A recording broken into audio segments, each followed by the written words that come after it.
You were saying EBEs. What is that?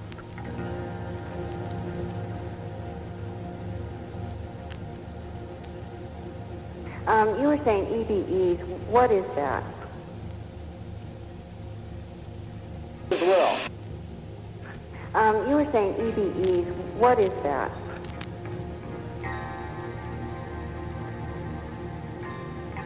You were saying EBEs. What is that? You were saying EBEs. What is that? You were saying EBEs. You were saying EBEs. What is that? It's an extraterrestrial biological entity. The name was given by Detlef Bronk, who was the 6th president of Johns Hopkins University, and he was an original member of the original cover-up group called MJ-12, and he's the one that named the first aliens that we recovered, EBEs.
It's time for another visit with this medium's most respected authority on matters of the mind, Director of Psychiatric Broadcasting for the Universal Media Netweb, Dr. Oslo Norway.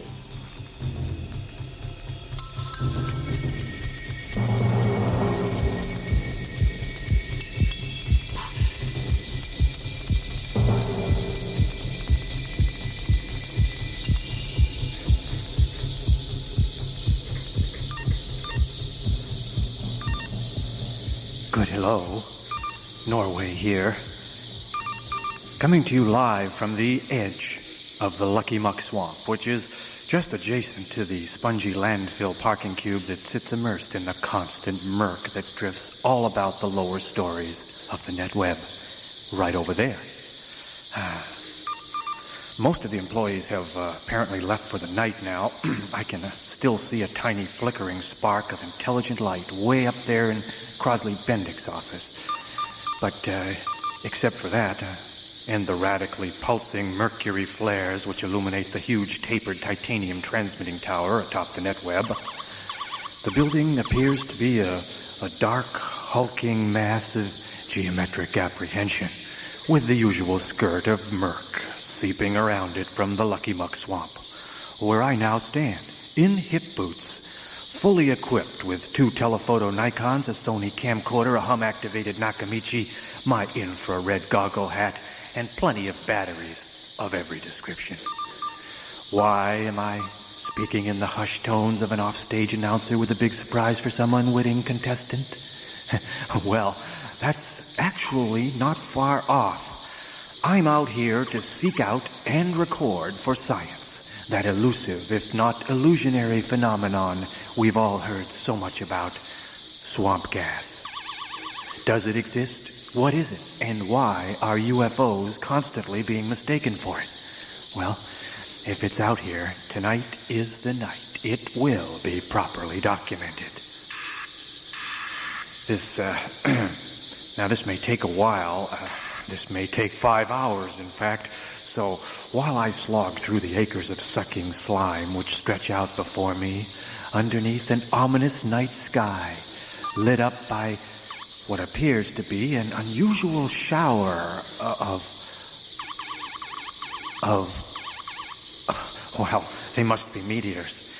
Anyway, as I seek out the legendary glow of that unnatural entity known as swamp gas, I'll switch your unbelieving hard noses back to the hardware reality of our hardwired NetWeb studios, where you can inject your practical minds with tonight's hardly objective subject, a hearsay epic of uniquely 20th century perception entitled Another UFO.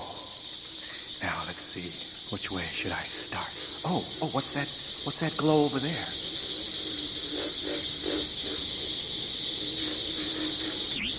San Francisco, May 3rd, 1978. A no-nonsense investigation of UFO sightings in the Bay Area. Clear Lake, June 9th, 1979. We talked to the people who say they've seen them. Oakland, March 20th, 1980. And to the skeptics that reject them. Mount Diablo, May 2nd, 1980. Discover what the experts are finding as they take a serious second look at UFOs.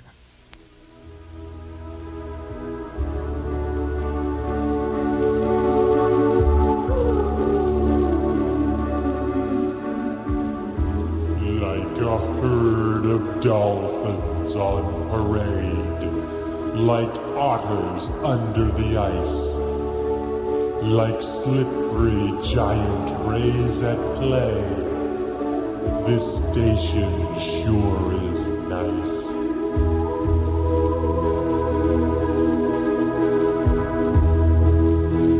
A fluid vision from the Universal Media Network.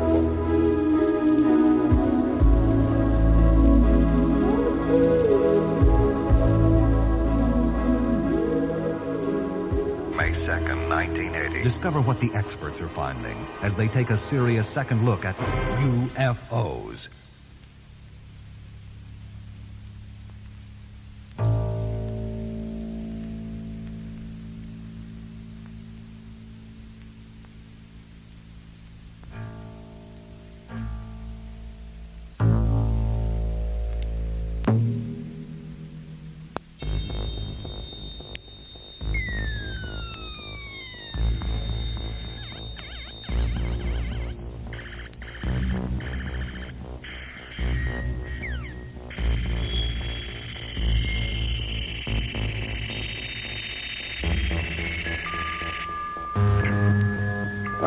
Listen, I'm a musician. I've lived here in town for 22 years, but I had my first experience with the UFO in 1954. Yeah.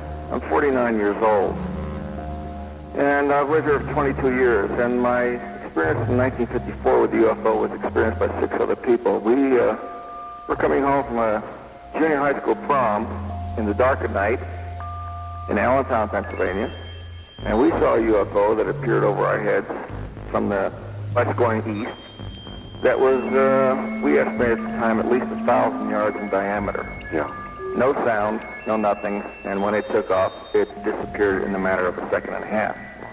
And I became a UFO freak from that point when I was 14 years old. I joined Donald Kehoe's organization, which is called the National Investigations Committee on Aerial Phenomena. Right. I became a charter member of that, and I did some investigations for him in Florida after I got out of the Navy, and saw pictures and et cetera, and I had another sighting in Denver in a football stadium, and the last sighting I had here was in 1979 behind Caesar's Palace in the company of a security guard who was a P-38 pilot in the Second World War, along with a Mexican waiter. Now, all this is very interesting, but the point still remains, what proof is there that what I saw was real or what you believe is real? Well, I'm afraid I'm going to turn that around on you. You're the one who saw it, so only you can speak of what you saw. How convinced are you that what you saw was something from another world? I'm convinced that what I saw was real, but your statement to the audience is, I have a friend who saw. Okay? That's been what I've listened to this program so far. Your whole... That's right. John has never seen, nor have I. Right. Your whole basis for proof, John, has been, I have a friend who saw. Now, I've seen on 3 separate occasions, and I'm convinced that what I saw was not of this planet as far as its ability to fly and do what it did. Now, so far, I haven't heard that from you. No. And I've seen you take off from the North Las Vegas airport in your Lear, and I know that you can do what you can do with a plane, so you should have some pretty good experience as to what's real and what isn't. I don't have a Learjet. Well, whatever. And I don't fly out of North Las Vegas, but my proof is not in what somebody saw. My proof is in the government documents that I've been able to obtain. And the primary, the 2 or 3 primary ones that I've got is what's known as the MJ-12 document, which was the official briefing by the head of the CIA to President Eisenhower when he was elected on November 18th, or just after he was elected on November 18th, 1952. The second most important document is the Robert Sarbacher document. He was the president and chairman of the board of Washington Institute of Technology, in which he writes in 1983 that he was a part of the group that examined the craft. Yeah, well, I'm familiar with the Air Force's story on this because when I just got into the Navy in Pensacola, Florida, I had a report of a civilian in Fort Walton Beach taking pictures of a UFO coming in off the coast of Fort Walton and buzzing the Air Force installations, which included radar. And I went down and interviewed this person and saw the films.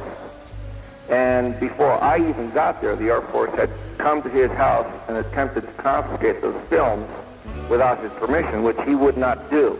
Boy, that's an old story. Yeah, and I'm quite convinced there's something out there, but so far, I failed to find, even though I believe strongly in this, I failed to find any reasonable reason why the government should disclaim this, because we're not all of, what would you say, hysterical nature where we would run around in a panic like Orson Welles broadcast in the 1930s and go crazy. Now, what in your mind is the reason why the government should abstain from giving us this information? Because we're certainly intelligent enough to absorb this and accept it. Well, no, Don't believe it. that's quite a statement there. I don't know. They believe that we're going to run around and go crazy. And they believe they're doing this in our best interest. And as you know, knowledge is power. And if they start disseminating all this knowledge around, they don't have any more power. Well, are you familiar with the book Communion? Yes. Have you read it? Yes, I know Whitley, and we were just talking about him earlier on the program. Well, I started out reading that book, and for the first 60 pages, I was enthralled. And then after the first 60 pages, it became like, well, it's lunchtime now. I think I'll go out and get abducted and write this down as another experience.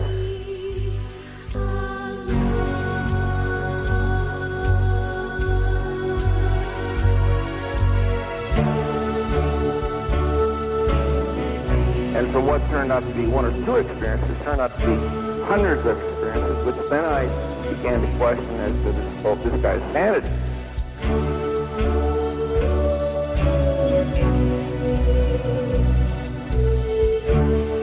And I find that to be a problem among people who might believe in this.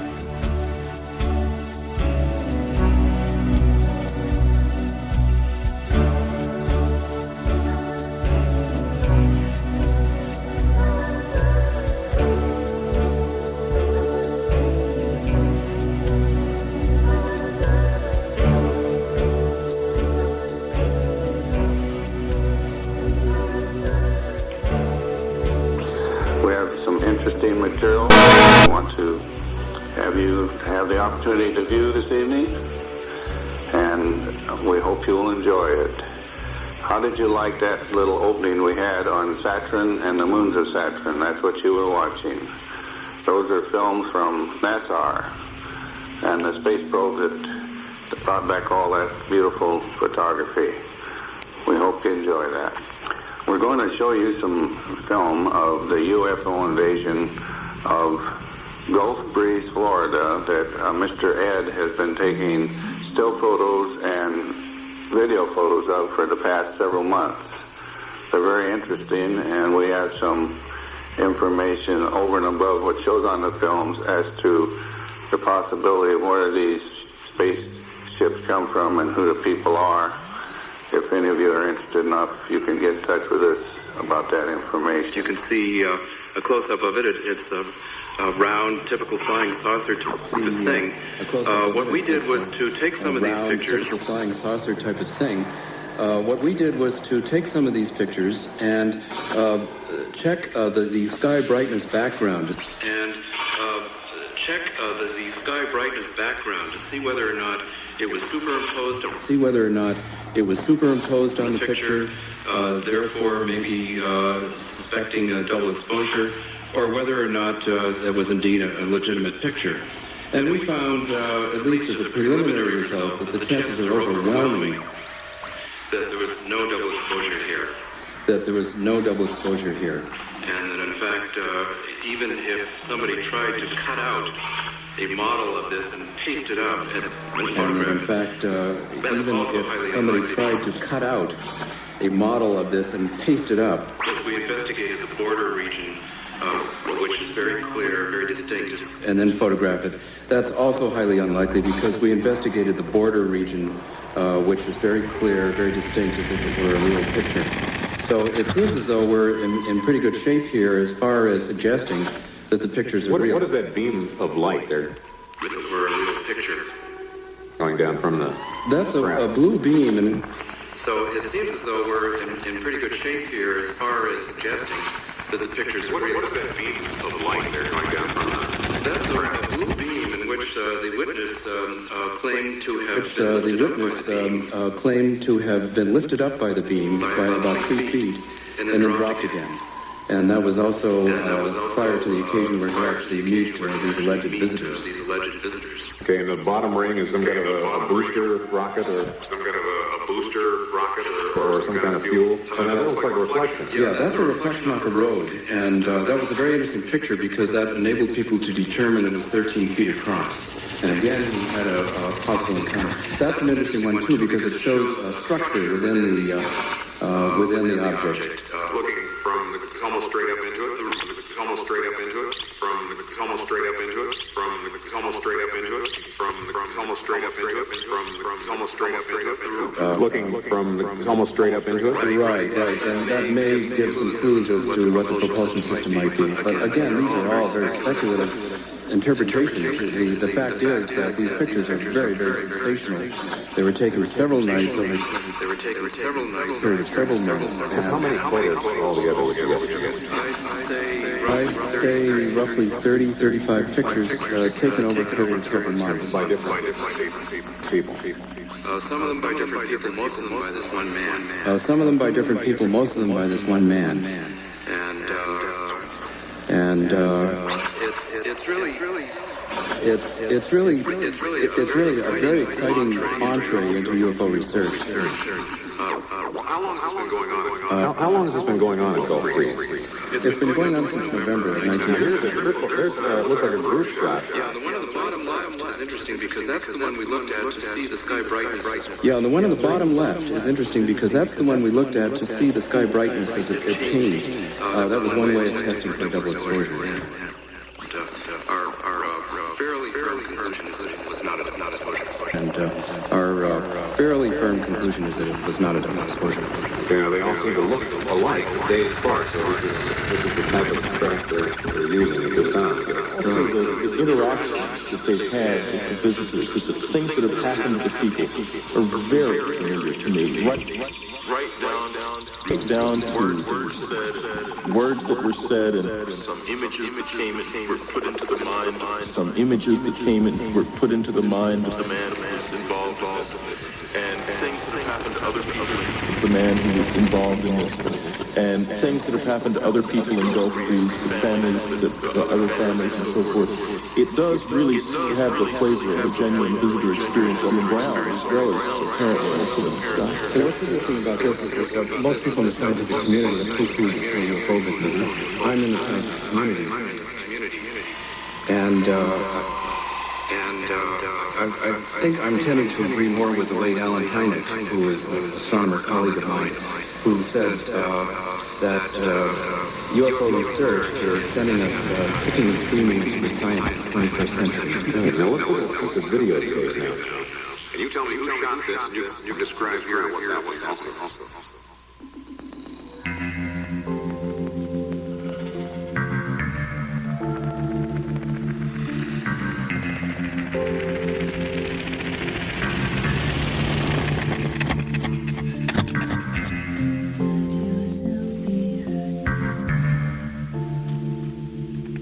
And you tell me who shot this, and you can describe here what's happening also.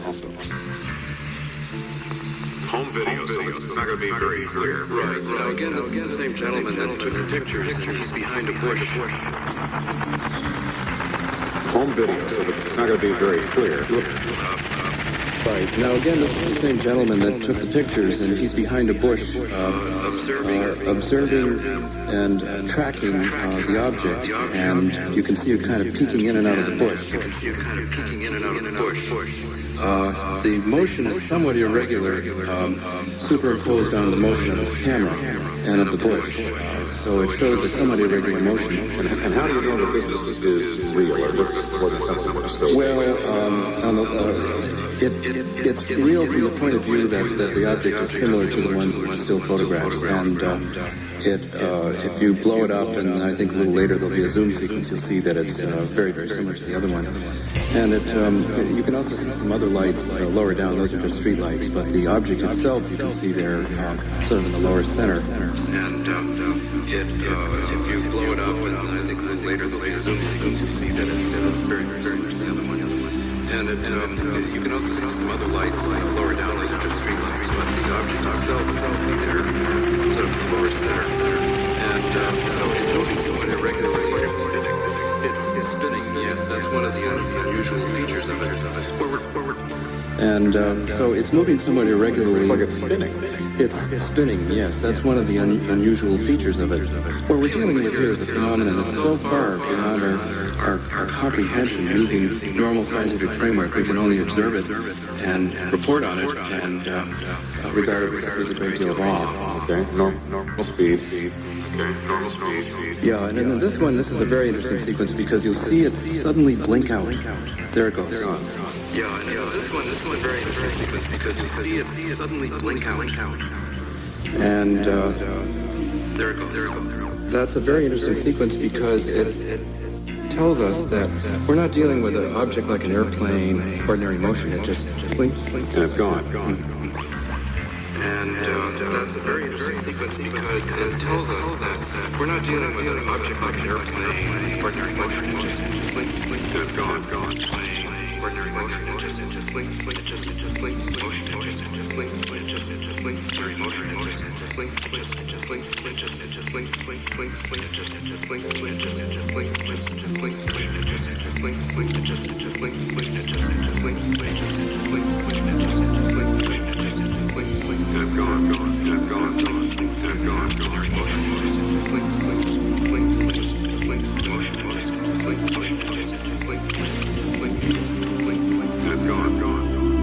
Okay, now, Bill. You've seen the photos. What do you think? Well, this is an extremely unusual UFO case from several different respects. Well, this is an extremely unusual UFO case from several different respects.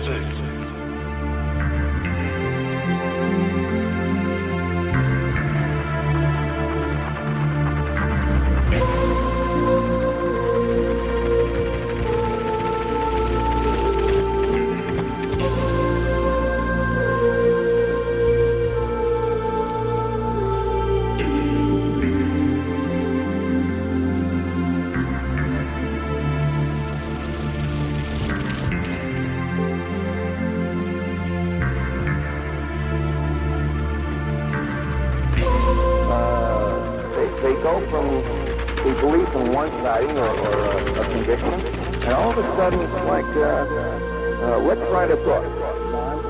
What it seems to me that if there was to be an organized effort to begin to get us used to what's coming in terms of information, that what you're doing here might easily be thought of as a part of that effort. You could think that. Can you guarantee us here that you are not part of such an effort? Absolutely. Okay. I was wondering, maybe I misunderstood.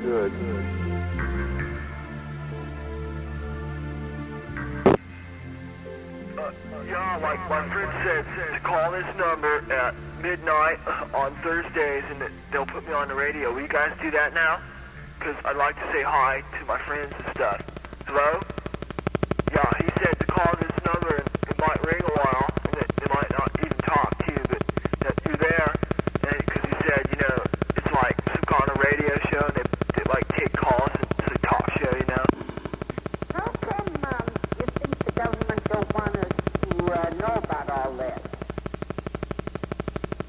How come you think the government don't want us to know about all this?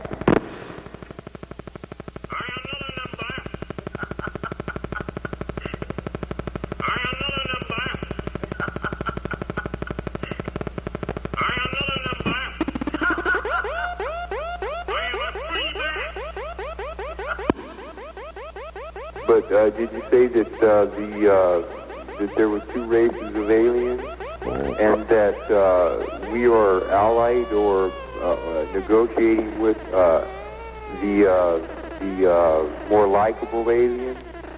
No, there's 70 species, and it's my understanding that we made a deal with the ones that we thought were the likable, but it turned out that they weren't. Oh, that they weren't. Okay, good. And why? Okay, then, if our government's trying to keep this quiet, why would the aliens be so selective about who they show themselves to and who they didn't, since the opinion of a lot of people is that the government would be doing this in order to keep everybody from panicking and chaos being, breaking out? Are located about 5 miles east. The epicenters of all earthquakes are located about 5 miles east. The epicenters of all earthquakes are located about 5 miles east of Watsonville, California. The origin times of the events greater than magnitude 4.0 and the preliminary Richter magnitudes for the events are. According to Hopi tradition, there is a clear link between UFOs and pole shifts. There were several worlds, I use that in quotes, meaning global societies on Earth, before the present one. What if Martians came down to this planet and went on the radio saying that Orson Welles was landing and no one believed them? How come you think the government don't want us to know about all this? The 1990 edition of Foundations of Astronomy by Michael H. Sees, Traveling Between the Stars. Roaming among the stars is in practice tremendously difficult because of three limitations: distance, speed, and fuel. The distances between stars are almost beyond comprehension. It does little good to explain that if we represent the sun by a golf ball in New York City, the nearest star would be another golf ball in Chicago. It is only slightly better to note that the farthest commercial jet would take about 4 million years to reach the nearest star. The second limitation is the speed limit. We cannot travel faster than the speed of light. Although science fiction writers invent hyperspace drives so their heroes can zip from star to star, the speed of light is a natural and unavoidable limit that cannot be exceeded. This, combined with a large distances between stars, makes interstellar travel very time-consuming. The third limitation Yeah, they mentioned the fact that when they were returning to their automobile, that they were only about 3 miles from their hometown, and when they returned home, that they had these burns on them where they did their exploratory, I guess, on them.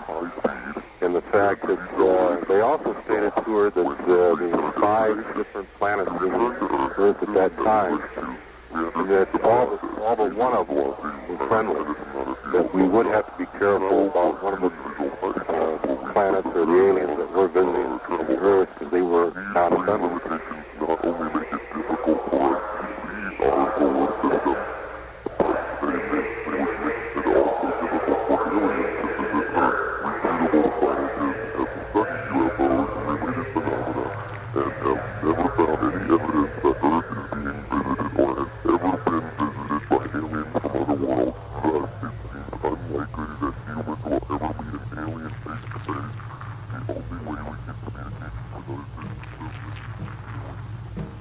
How come you think the government don't want us to know about all this?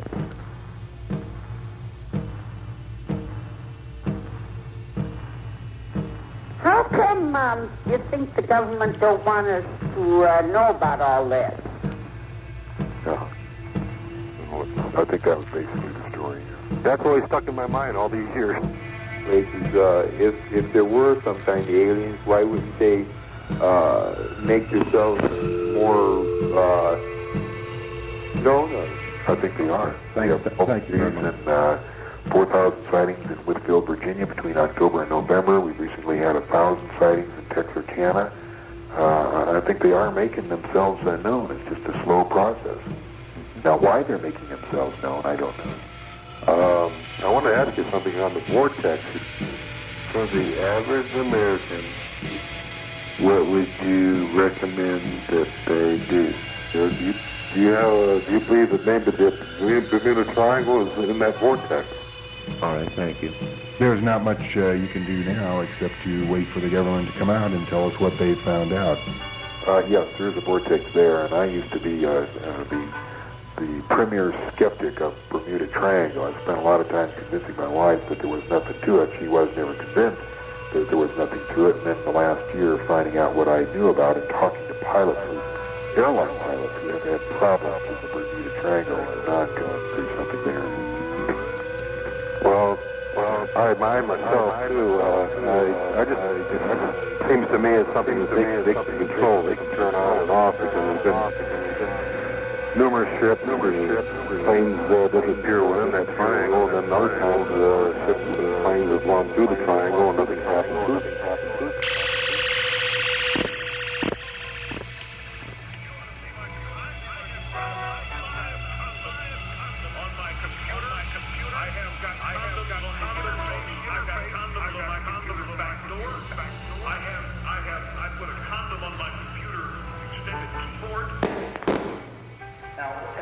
Thing here about the UFO occupant's anatomy is that it's something that David Jacobs was the first to point out, and I don't think that anybody else ever noticed this, and that is that the neck is very different in its location. The human neck, as you notice about yourself, really joins pretty much the back of the head. There's not much of our head behind our neck. Little people came in and took him out the window, so our face rides in front. When will it all get blown open, John? I think that probably within the next 6 months, probably within the next, maybe within the next 90 days. Don't write your senator or congressman because they can't do anything. If you want to write somebody, write the president.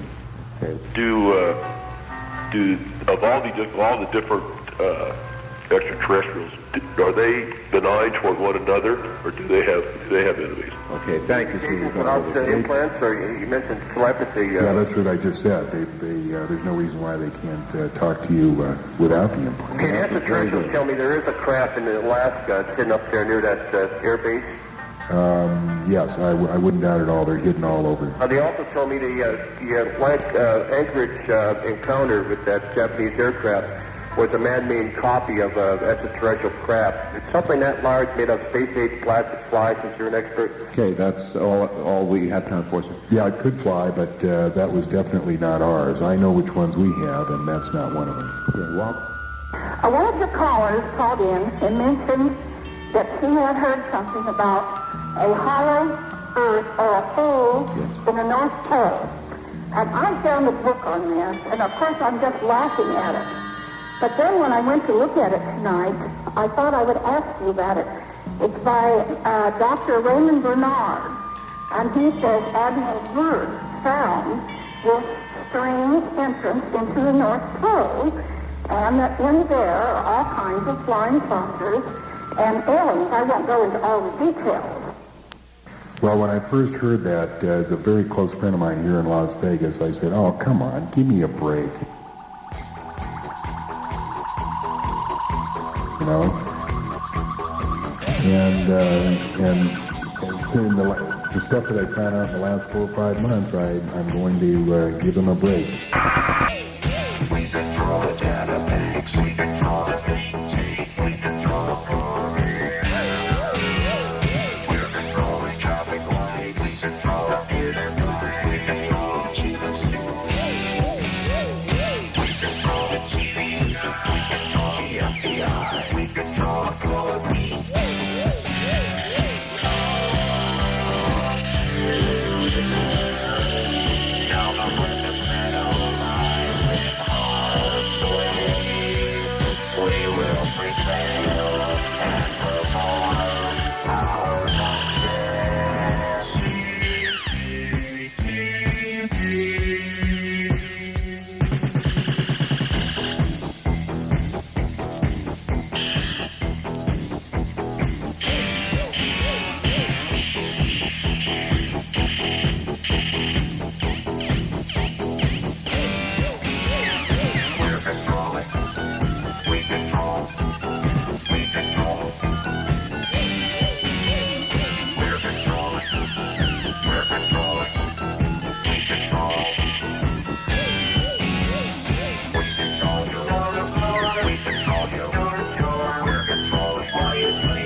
I was going to tell him what I think about the origin of UFO, see what he thinks about it. Is that okay?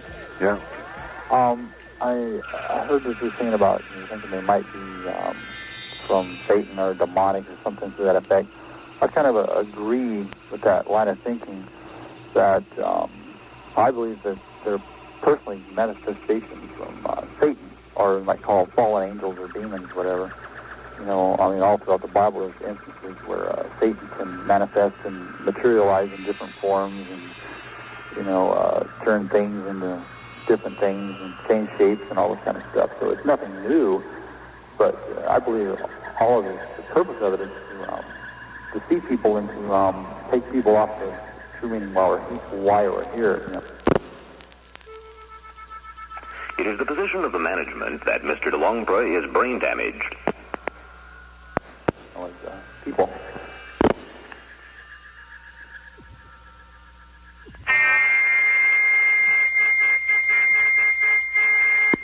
You have enemies, and we believe that the Grays and the Blondes are in a altercation.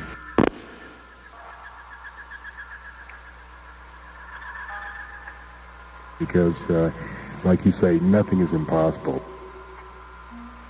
And also, I don't know if you've examined the similarities between the people that supposedly talk to aliens, you know, to seeing themselves in different states and stuff.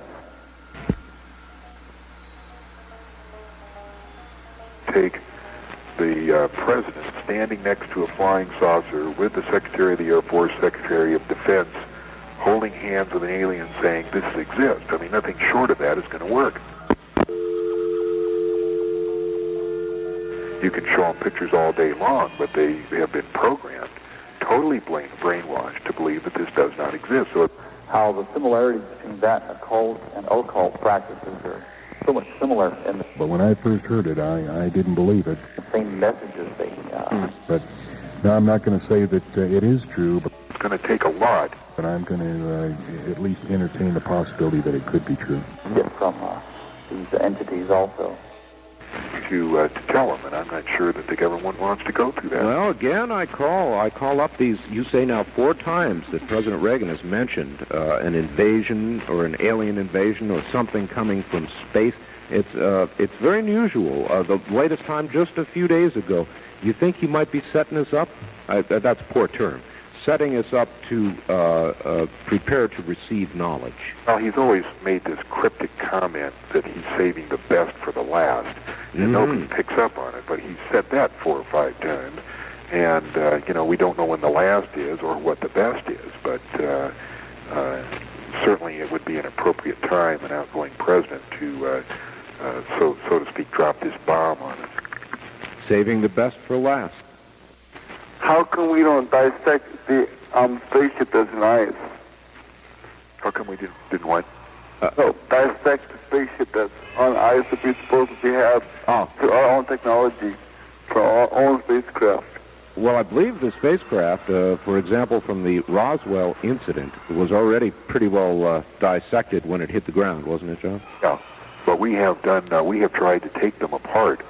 But you got to understand that we're dealing with a civilization that is over 1 billion years older than us, and we're looking at technology that we don't understand. And the ones that we're trying to take apart now, according to a friend of mine who saw it, said that our scientists are a lot better at taking things apart than they are putting them together. I see. And also, how come we don't send our own aircraft through the vortex? How come what? A very interesting question. He says, why don't we try to send our own aircraft through the vortex? Well, I don't know whether we could send it through the vortex because we don't have that capability, but we certainly tried to inspect it. The watcher was on a vortex watch here about 2 months ago, and at 10 minutes after 5 in the morning, after he saw these lights come out and head to the south, he watched an airplane come over from, he said, in the Nellis direction, and fly over the vortex and shine searchlights down for about 30 minutes.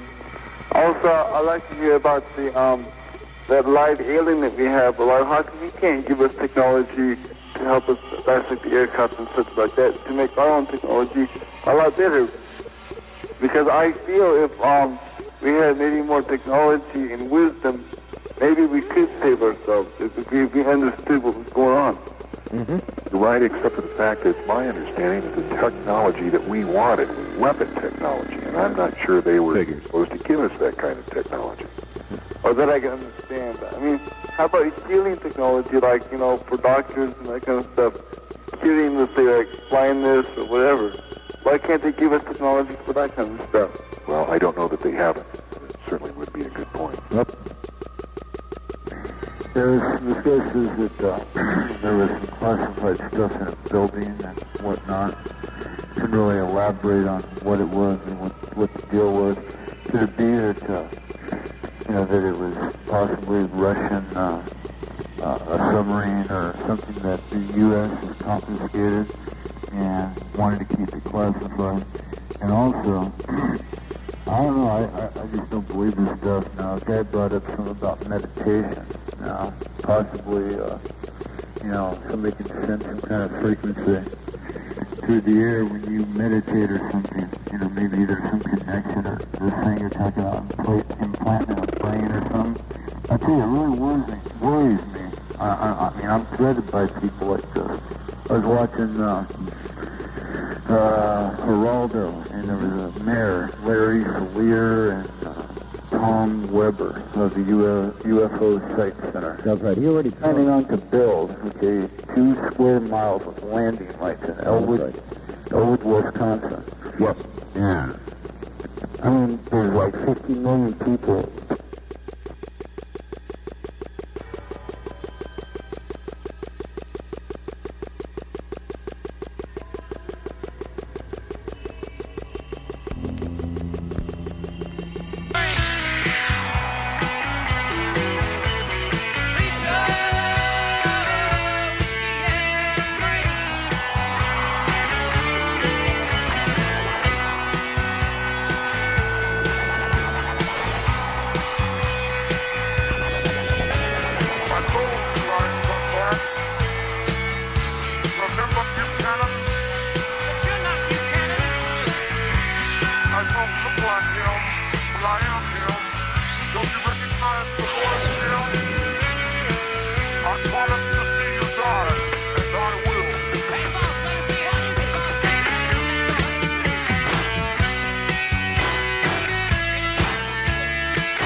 Researchers claim that there is a major conspiracy of silence and disinformation covering up, hiding whatever happens from your eyes and ears.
San Francisco, May 3rd, 1970.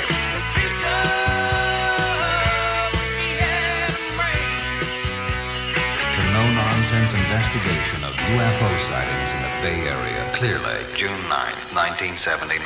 We talked to the people who say they've seen them. Oakland, March 20th, 1980. And to the skeptics that reject them. Mount Diablo, May 2nd, 1980. Discover what the experts are finding as they take a serious second look at UFOs. And later on, it was proven true in this book. Of course, like I say, it just self... Well, as I recall the story, they did a search of that part of the system or something, and they came up with actual pictures taken through a telescope of the same sky she described. Yeah, the gal was Betty Hill, and she was the one that drew the map. The one who did the scientific research on the map was Marjorie Fish. Listen, I'm a musician. I've lived here in town for 22 years, but I had my first experience with the UFO in 1954. Could fly, but that was definitely not ours. I know which ones we have, and that's not one of them. Okay, well... One of your callers called in and mentioned that she had heard something about a hollow earth or a hole in the North Pole. And I found a book on this, and of course I'm just laughing at it. But then when I went to look at it tonight, I thought I would ask you about it. It's by Dr. Raymond Bernard, and he says Admiral Byrd found this strange entrance into the North Pole. It is extraordinary to me. And in there are all kinds of flying saucers and aliens. I won't go into all the details. Really, it is that this many people seem to believe, why, John? Why? I don't know. Well, when I first heard that, as a very close friend of mine here in Las Vegas, I said, oh, come on, give me a break. I don't know either. I just have a strong belief in UFOs, and I know that there were at least 4 detonations of the atomic bomb previous to this crash that you were talking about. Very good point. But, yeah. And at the same point, they're passing a law saying, by the way, if you talk to any of them, it's against the law. We're going to deny due process, or we're going to strictly deny you constitutional rights and put you in jail. Yeah. At the same time, they're saying that, as far as we're concerned, they don't exist and they aren't a threat. Yeah. Seems awful contradictory. I'm surprised that more media didn't pick up on that. They weren't the laughing stock for trying to pass a law like that. Yeah, no, it wasn't contradictory because Blue Book addressed only UFOs. The government had before named what we call UFOs, Identified Alien Craft, IAC, but the press did not ask them about Identified Alien Craft. They only asked them about UFOs. So we're talking about, strange clouds and stuff like that. UFOs did not present a threat. But IACs did. Identified Alien Craft did.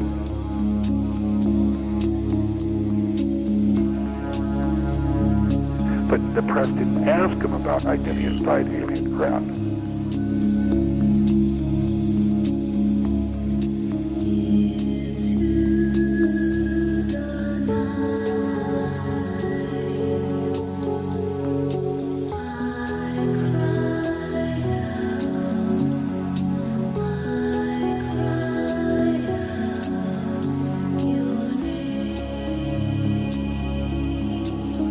All the signs fall at once. This is Cupid broadcasting from the Universal Media Network.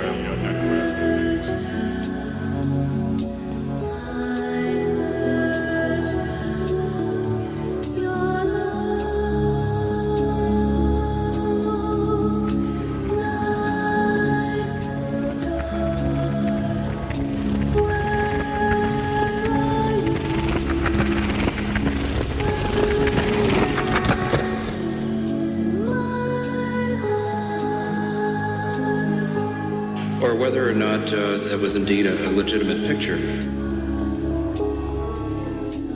And we found, at least as a preliminary result, that the chances are overwhelming that there was no double exposure here. And that, in fact, even if somebody tried to cut out a model of this and paste it up and then photograph it, that's also highly unlikely because we investigated the border region, which is very clear, very distinct, as if it were a real picture.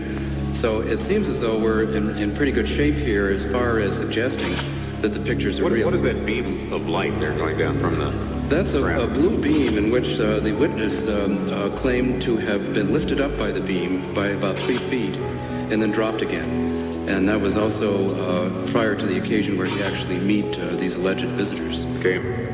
The bottom ring is some kind of a booster rocket or some kind of fuel. So that looks like a reflection. Yep. That's a reflection off a road. And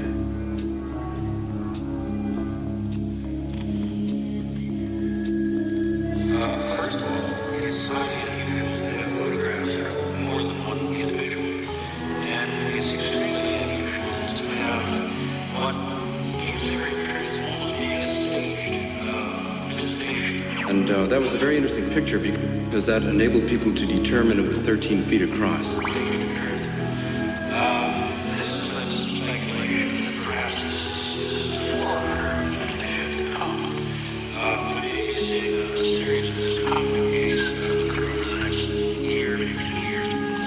As far as this case itself goes, I'm quite impressed by it. I'm not yet prepared to endorse it, but I'm definitely positive that the things, everything I've seen so far is still under investigation. And again, he had a possible encounter. That's an interesting one too because it shows structure within the object. One particularly striking set of pictures taken by a stereo camera, which was not part of the session here. Stereo camera, for the benefit of the viewers, is that it's 2 cameras taking the same picture at the same time, but from 2 different points of view, so that you have a parallax on them. And in this particular photograph, the camera on the right shows the object that we saw in these photographs. The camera on the left shows a light obscured by 3 parallel lines, which upon investigation turned out to be branches of a tree that had gotten in the way.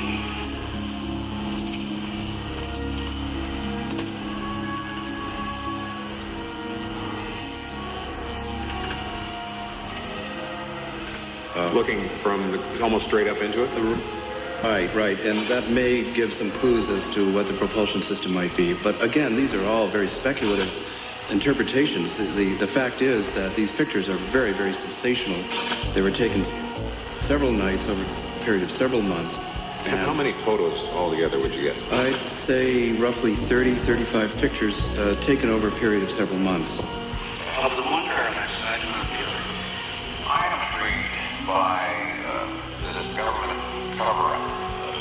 The government aware of what's going on down in Florida? Well, they have to be. Certainly the principal witnesses say that 2 individuals visited him purporting to be government people and asked some questions.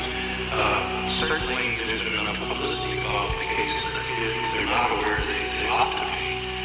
And one very unusual thing that I have to say in having several people, which I have to call insiders for lack of a better word, people within the military intelligence government community seem to be aware of UFOs and provide information. And they seem to be peculiarly afraid or reluctant to discuss any case that involves an abduction experience, as does this one. I think there may be a reason for this, that the government's hands may, to a degree, be tied. My experiences with government people have always been very supportive. By different people? Friendly. Some of them by different people, most of them by this one man. In the mid-60s, a former CIA director, Admiral Washington, still encoder. And it's really... Who had stated earlier... It's really a very exciting entree into UFO research. That there was a cover-up based on ridicule and denial. How long has this been going on at Gulf Breeze? It's been going on since November of 1980. Now here's a triple, looks like a group shot. Yeah, and the one on the bottom left is interesting because that's the one we looked at to see the sky brightness as it changed. That was one way of testing for a double exposure, and our fairly firm conclusion is that it was not a double exposure. they all seem to look alike, days apart. So this is the type of craft they're using at this time, I guess. Also, right. the interactions that they've had with the visitors, that the things that have happened to the people are very familiar to me, right down to words that were said and some images that came in and were put into the mind of the man who was involved in this, and things that have happened to other people in Gulf Breeze, families, other families and so forth. It does really have the flavor of a genuine visitor experience on the ground, as well as apparently also in the sky. And what's interesting about this is that most people in the scientific community have poo-pooed this whole UFO business. Also said a very interesting thing. He said the Air Force has revealed as much as it can. The rest is up to the aliens.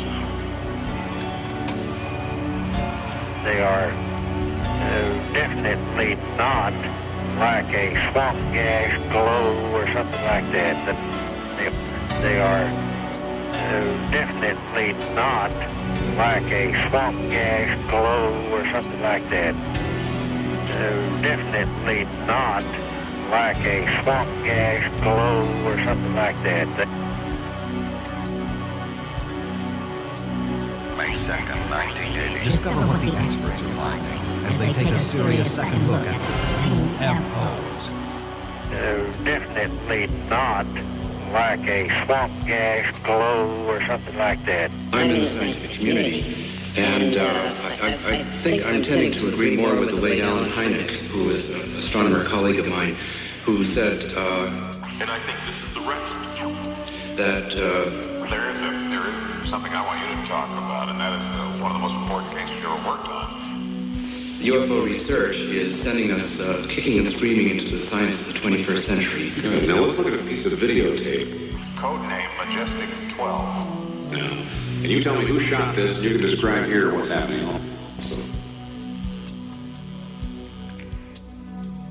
Long after 2 red sluggers. Hello?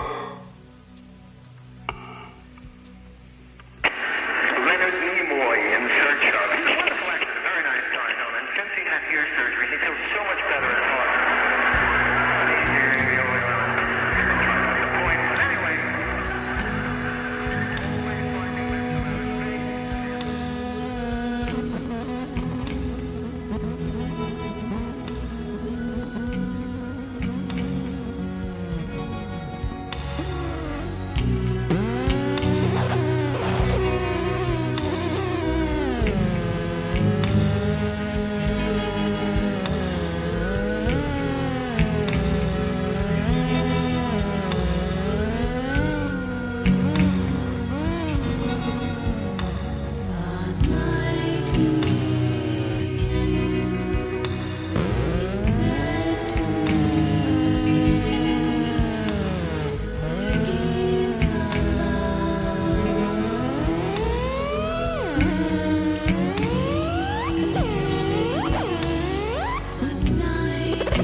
Home video, so that it's not going to be very clear.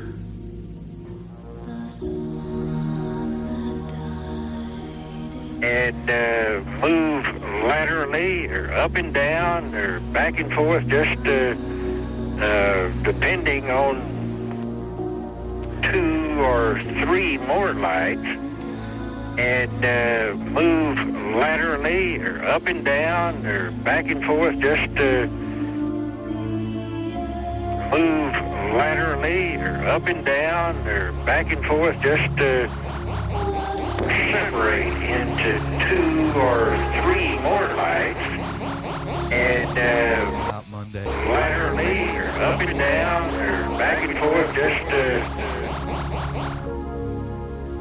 laterally or up and down or back and forth, just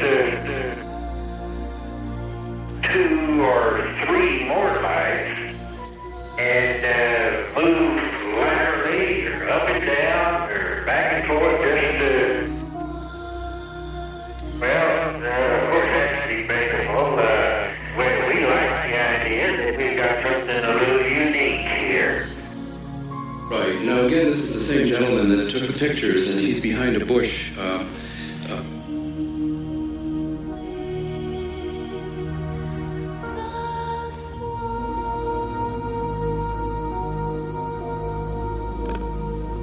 Yeah, I wonder if Mr. Edge realizes that this show bites the big cigar-shaped object in the sky.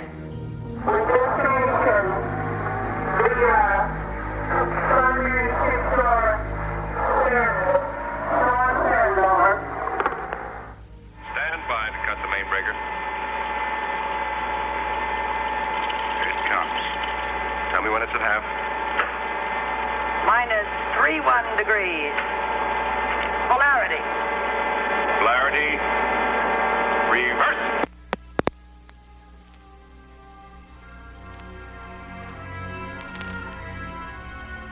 Observing and tracking the object.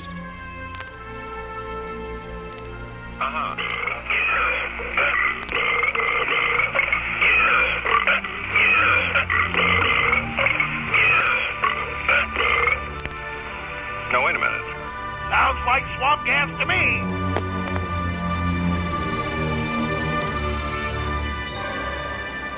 You were saying EBE. What is that? You were saying EBE. What is that? You were saying EBE. What is that? And you can see it kind of peeking in and out of the bush. You were saying EBE. What is that? You were saying EBE. What is that? You were saying EBE. You were saying EBE. What is that? It's an extraterrestrial biological entity. The name was given by Detlef Brunk, who was the 6th president of Johns Hopkins University, and he was an original member of the original cover-up group called MJ-12, and he's the one that named the first aliens that we recovered EBEs. They only asked him about UFOs. But even the law that says we're going to deny somebody constitutional rights, that should have been a big red flag. On the contrary, I think this is one of the better shows I've heard in a while. This has got to be one of the worst shows that Over the Edge has ever done. It's beyond. I mean, they've been playing the same stupid, boring material for the over and over and over again, infinitely repeated. I mean, you're going to drag this out for 5 hours? I've never seen a law passed that denies somebody Don, go back in the room and jack off. Guilty of treason. This show sucks. Let's move on to another subject now. The retrieval, this initial retrieval, the only one I was familiar with. That's right.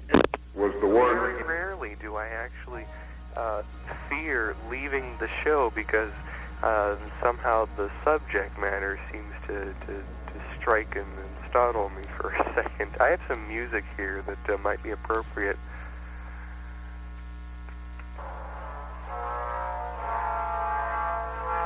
You were saying EBE.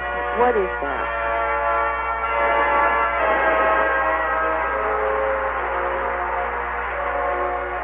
And during the Eisenhower administration from Arizona. Yeah. Where a craft and a half, in fact, one intact, one damaged, was retrieved. And are you talking about the one from Paradise Valley? Kingman area, the one. And a couple of people who were part of the research team have come forward to say they were part of it, one of which was not one of the doctors, but did see aliens in a tent, the doctors who were doing autopsies. But those are not found alive. I know. No.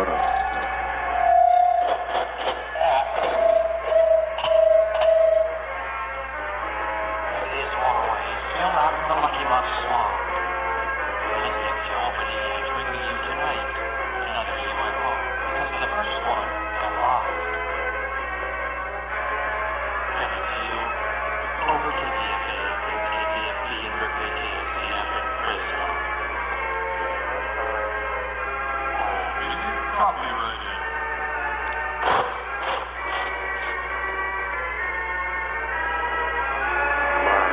The bringer of war.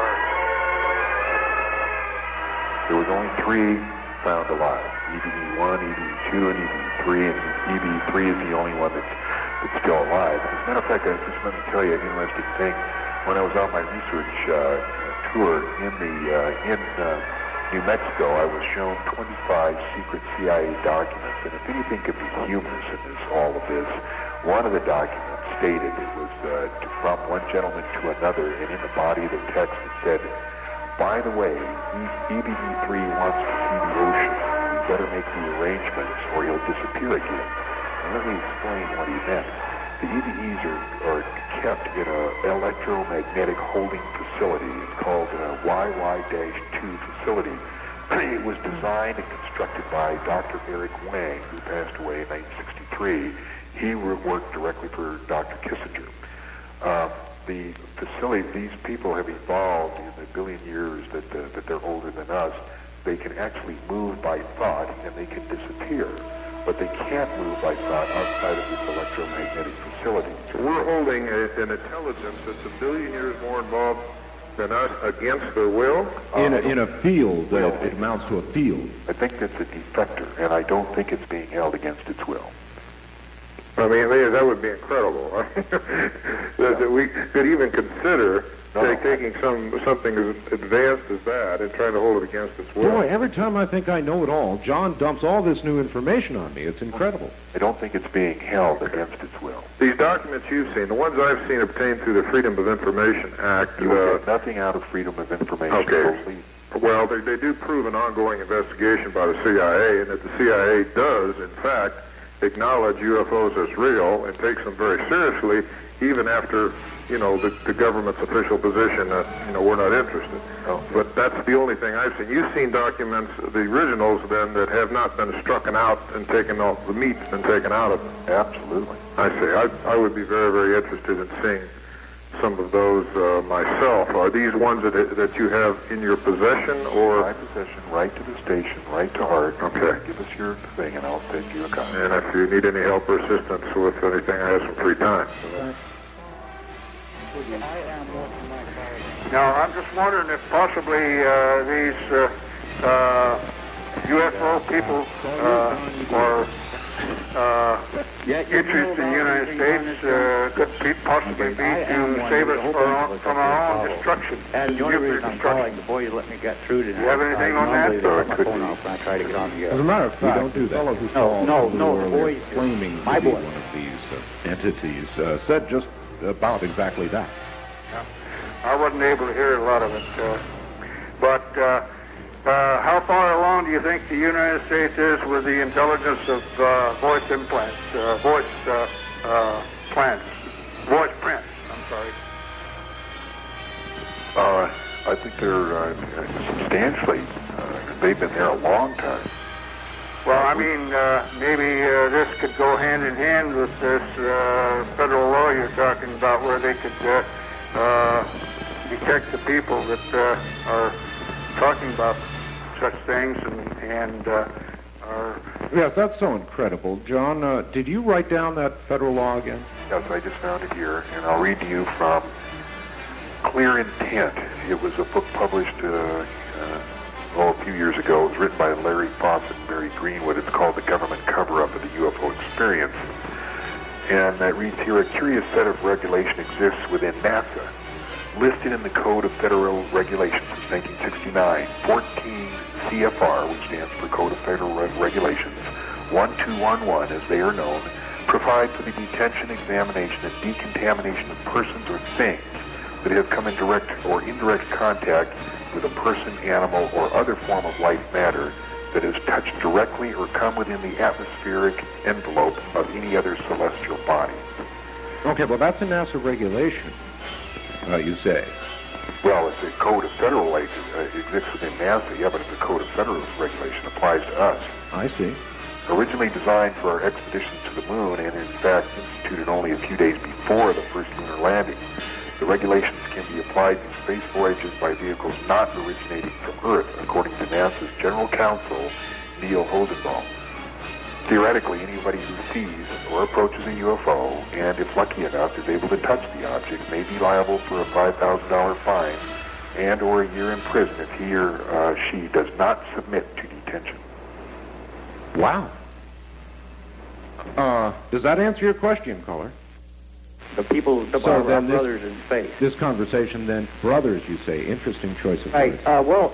Well, we are brothers and sisters from the good people. Anyway, there are good people down here. You brought up a point, 6 months. Something's going to happen in 6 months. And this is the same thing our group up here is feeling, that something definitely is going to happen in 6 months. It's not going to be anything bad the way we look at it. Well, then why, pray tell, are the brothers allowing this conversation now?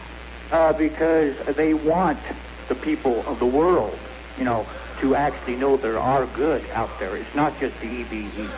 Like you said, there's a whole bunch of alien races. And in 52, when we talked with Eisenhower down in what is now Edwards Air Base, Eisenhower said, the people of the world are not ready for you yet. Wasn't that 1954? It was 52, 53, maybe the latter part of 53. I'm not quite sure of the date. It wasn't even Edwards Air Base then. It was another place. You're right. Is there anything you can say?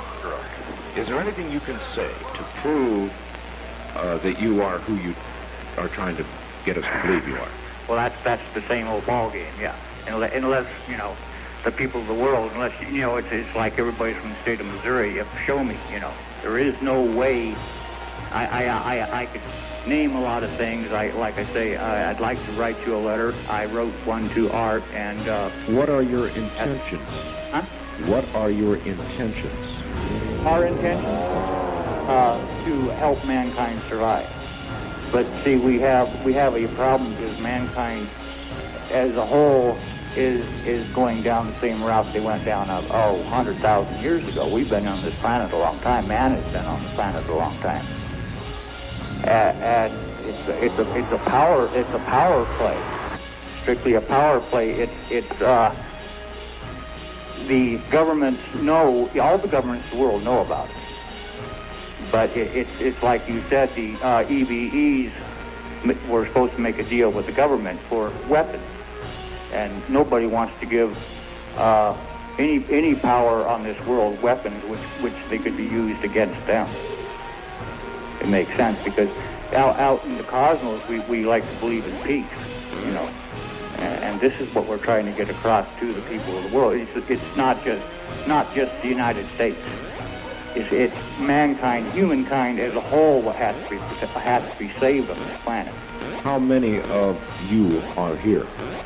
Oh, on the planet Earth, or in on the planet on the planet Earth. If we figure right now, there must be close to 100,000 in all walks of life. There's people. We have incarnates in Russia, China, any nation in the world. We've got them. And you claim that the outcome of all this, whatever it is that is to happen, is to be peaceful. Is that correct? Common peace throughout everything.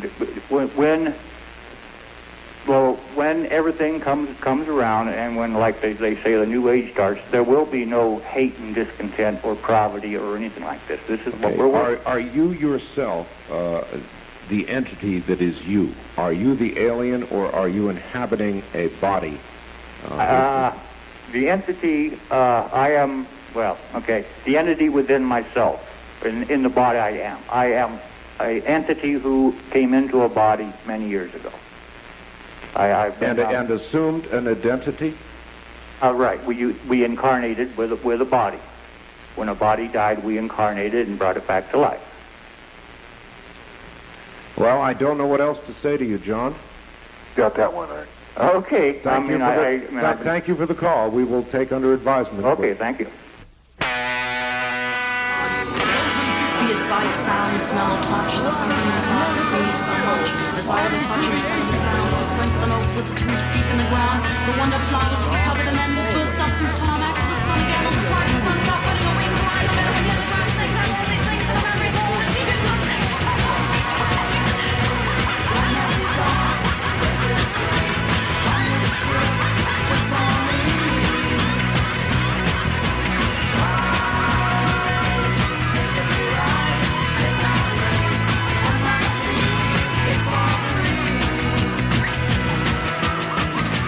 No-nonsense investigation of UFO sightings in the Bay Area.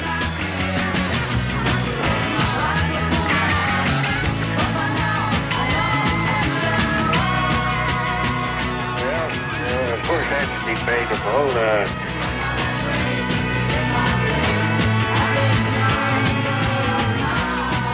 Discover what the experts are finding as they take a serious second look at UFOs. Of course that's debatable.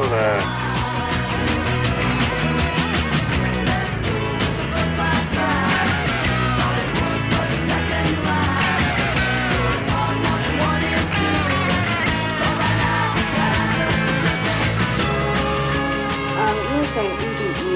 What is that? You were saying EBE. What is that? You were saying EBE. What is that? You were saying EBE. What is that?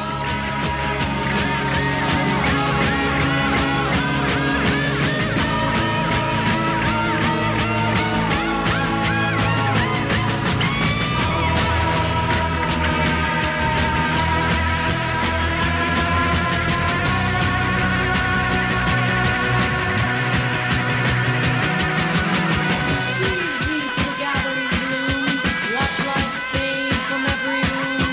Bits of the people look back.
kleine Kinder lallen dort oben auf der Flur.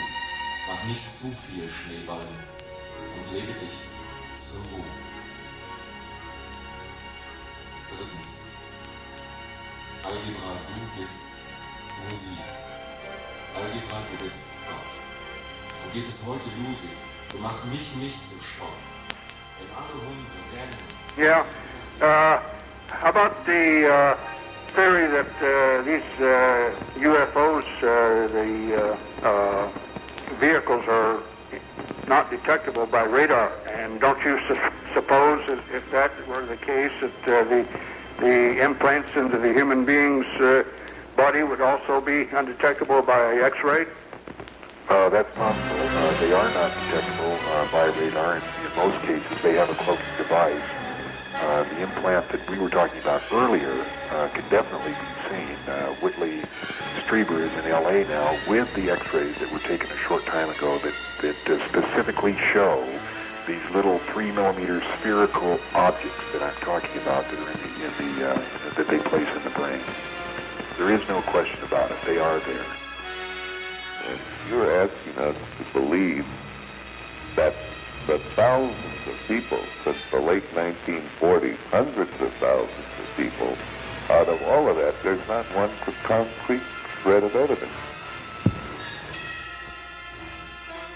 Because when I first got into this, somebody told me that a guy in a New Mexico town had gotten access to that map and the Marjorie Fish's research. Yeah, they mentioned the fact that when they were returned to the automobile, that they were only about 3 miles from their hometown, a small hometown, and then when they returned home, that they had these burns on them where they did some exploratory, I guess, on them.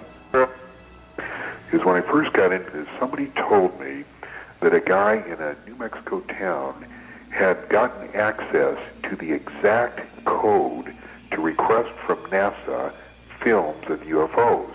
There, in this particular town, there was also, unrelated to this guy, a research unit that did official government research on UFOs. So this guy wrote to NASA from this town using the appropriate identical code. I did not say this.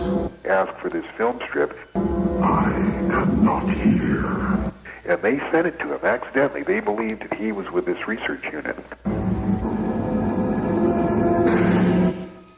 Well, they sent some guys out. They realized that they had made a mistake 2 days later, but he escaped with this roll of film.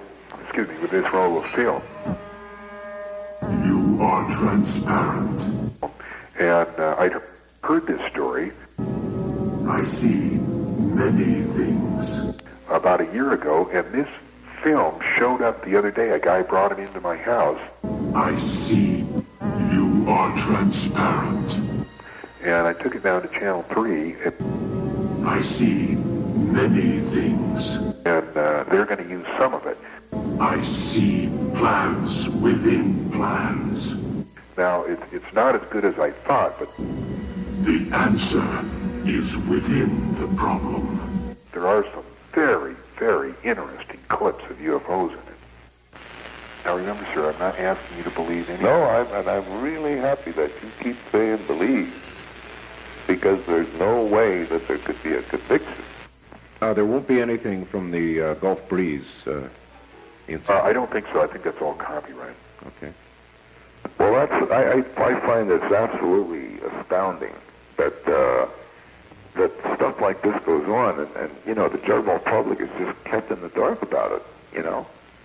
And I think, you know, like you say, you know, knowledge is power, but also to be forewarned is to be forearmed. Well, according to John, the dawn is coming.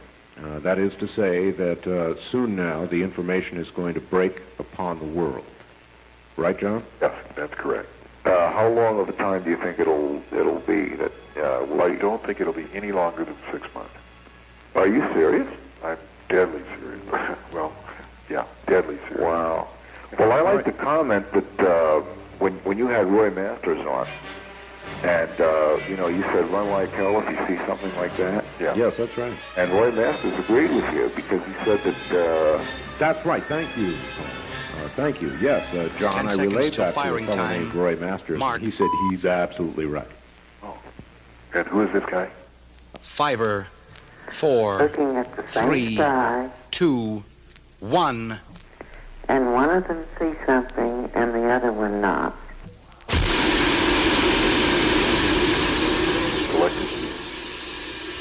Yeah, he really has answered that. Apparently you didn't catch it earlier, ma'am. Well, I've been listening to the whole thing. All right, well then...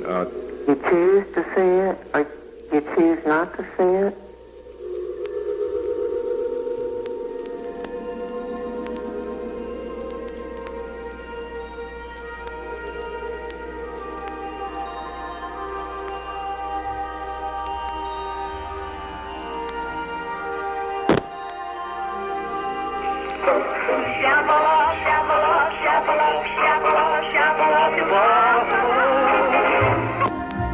Sierra 8 Alpha, this is Alpha 5 Golf.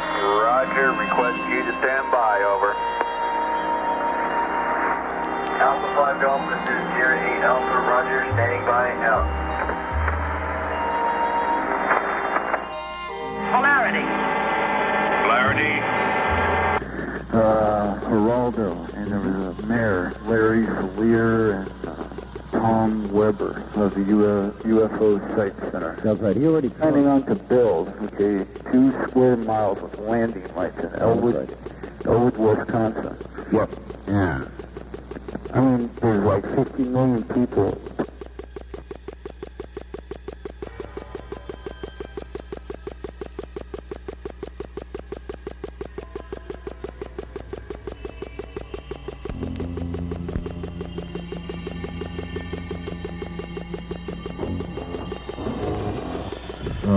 Is well-intentioned but incredibly naive. These saucers have been around for many, many thousands of years, and if they want to land someplace, they'll certainly land. They don't need 2 miles of concrete to come down, and it just gives a lot of chuckles here. As far as the submarine he's talking about, that was the Russian submarine that we brought up near Midway. The Glomar Explorer was involved in that. I don't know where they keep that. And yes, they do have saucers. They're hidden, but and you can't see them, but they're there. All right. Now up here near us, in southern Oregon, there's a very, very odd place. Some people live way up here in the mountains, in a nice little stream and everything, and they see odd things. And on the road out not far from there, one night, it's been several years ago, one night there was an object above a couple of cars, and the cars completely went dead. It hovered above them, and the cars completely went dead. They got out to see if anything was wrong with their ignition and whatnot, and while it sat there, I've forgotten how long, it was quite a while. All at once, when it disappeared, the cars, they stepped on the starting stars, and the cars started again. Now, in this place, they see odd lights that come down to a pond in this little place, and then they head over towards the hill. Either they black out, don't go over the hill, or they go in the hill. And not too terribly far away from that, there's a big satellite dish put up, it's the Army or Navy or something, a big satellite dish, on another hill a few miles away. So we all wondered if it had anything to do with any part of that. Right. What I was wondering is if there's a possibility that these aliens and their spacecraft are possibly from the future of the Earth. Maybe understanding time travel or something coming back. Maybe evolution has changed the human race or whatever race did, evolve from us. Maybe post-war or something that are coming back to study us now historically. The subject of the president, just let me read you this. I found it here. President John Kennedy was very interested in UFOs, and he's been reported to have wanted to release the information to the public. And I'd like to read you what he said in a speech to Columbia University just 10 days before he was assassinated. He said, "The high office of president has been used to foment a plot against the American people. Before I leave office, I must inform the citizen of his plight." And that was just 10 days before he was assassinated. 10 days before he was assassinated? Yeah, I'd like to get somebody who's really well-versed in the history of Kennedy to find out what else he might have been talking about. I'll tell you, I also was not aware that Jimmy Carter promised, in a campaign promise, correct, to get to the bottom of the question? Absolutely, got it right here. And then never refute it. Not one word. Okay, caller, thank you very much. Well, like President Reagan, John, maybe we'll save the best for last. Yeah. Yes, ma'am. How come you think the government don't want us to know about all this? Because in 1947, when the first one crashed, you have to understand the position of the government at that time. We were the most powerful nation on Earth. We had just developed the atomic bomb and won World War II with it. We had an airplane that in 4 months from that time would exceed the speed of sound. We had intercontinental bombers of tremendous range and tremendous destruction. There was nothing greater than the United States at that time. Then, on July 2nd, 1947, here crashes this vehicle on the plains of New Mexico, and this is 9 years after the panic of the Orson Welles broadcast, in which thousands of Americans panicked at a supposed alien invasion. Yeah. And now, our leaders are faced with the real thing. Here they are. The vehicle is there. The bodies are there. They were just aghast. As far as the vehicle is concerned, there was nothing they could recognize. There was no propellers, no hydraulic actuators, no metal that we knew anything about. And they realized that they had an enormous security problem and that they would have to screw the lid down on this until they could get it under control. Yeah, well, now, there's been movies out.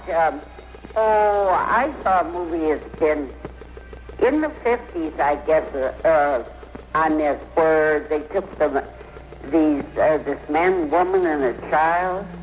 A man and a woman, that was the Barney and Betty Hill case, 1961. Is that which time you're talking about? Yeah, I guess that's the one. But, John, what do you think about all this? Now, what's your honest opinion of where we at today and what protection do we have and how will we know? All right, that's a whole raft of questions, ma'am. Thank you very much, and that's not bad. What should we do, John? If we all believe what you believe, what would be a logical course of action?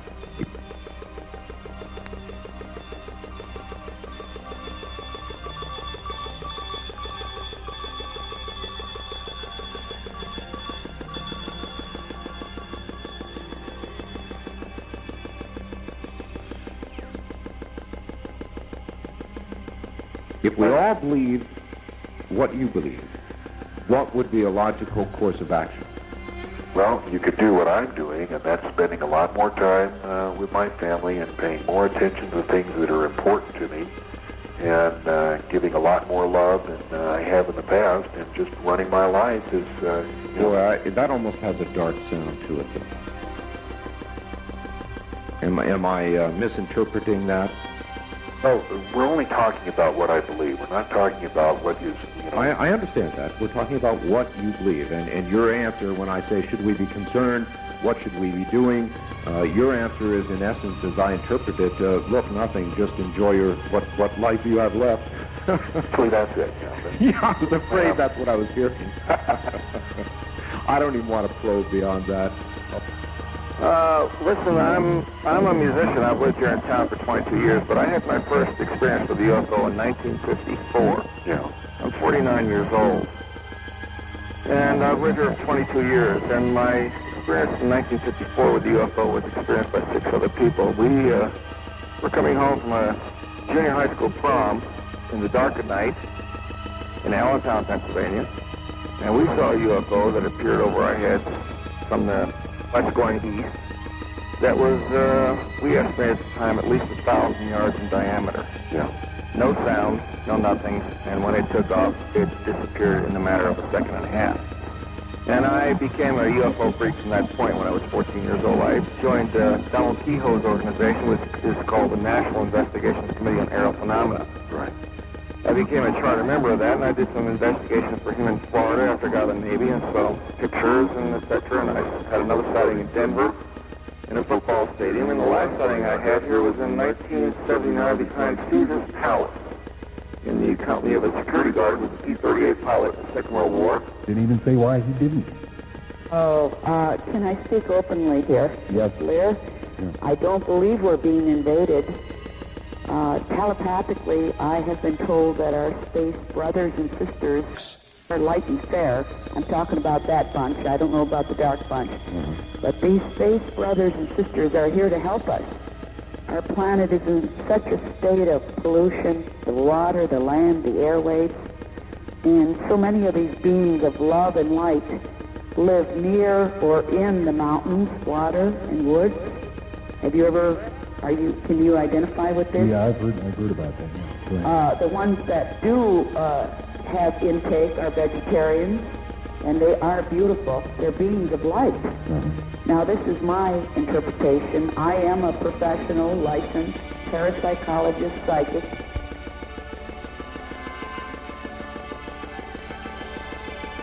Okay, he told me that they were on maneuvers.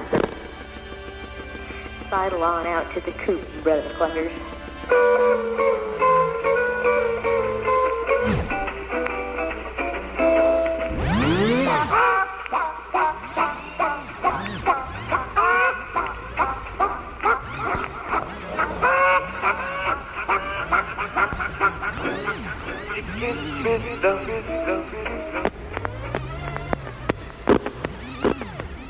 By the middle of the 21st century, man was forced to recognize that the great void of space held more intelligent life than had ever been considered likely.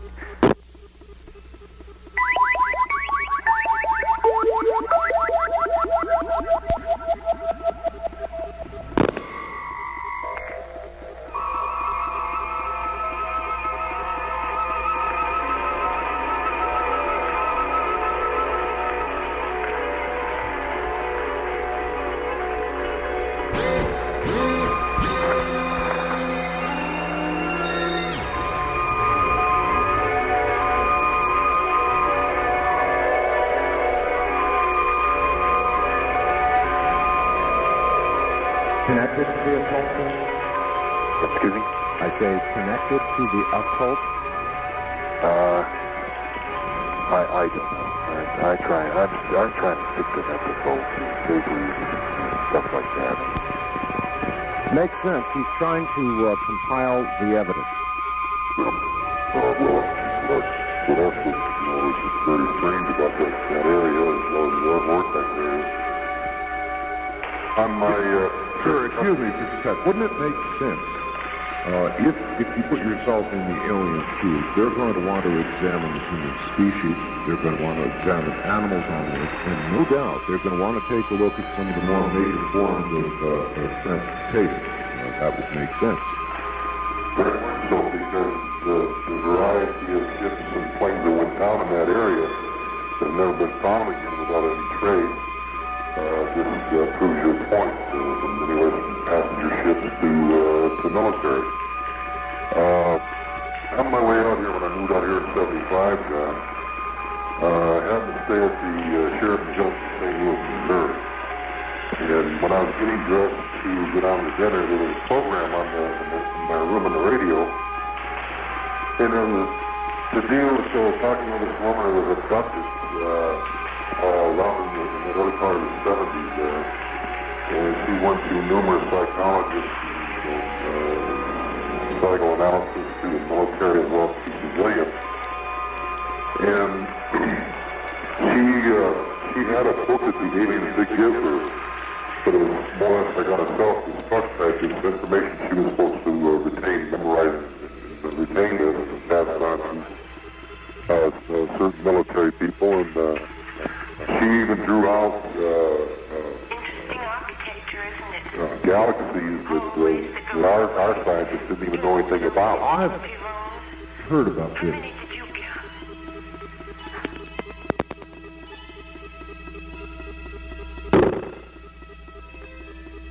And I heard the soul humming and went for my shotgun, of course, because I heard the horrible tales, and I walked in the backyard, they were, I'd say they're just the friendliest sort, friendly sort, just like people, that I'm used to relating to, so I naturally took a liking to them, and I found them to be kind, and my wife and I, as they were leaving, asked if we could get a photo of them, that they were themselves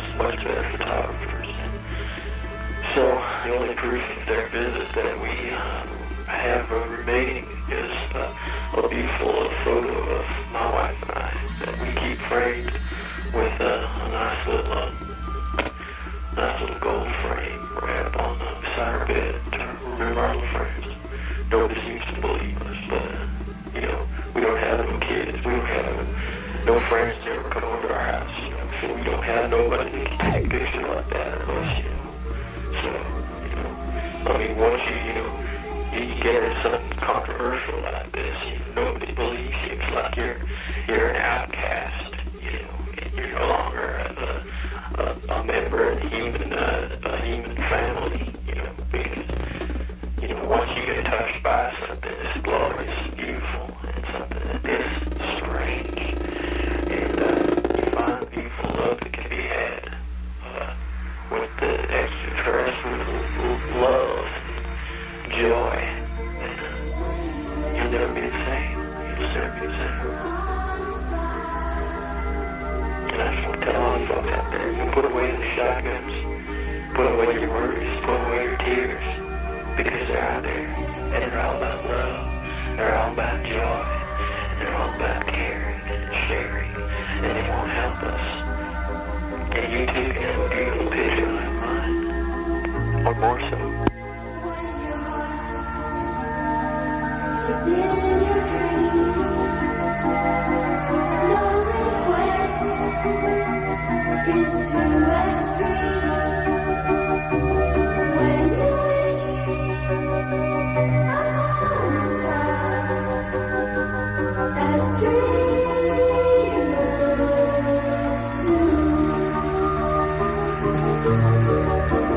Fate is kind, fate is kind.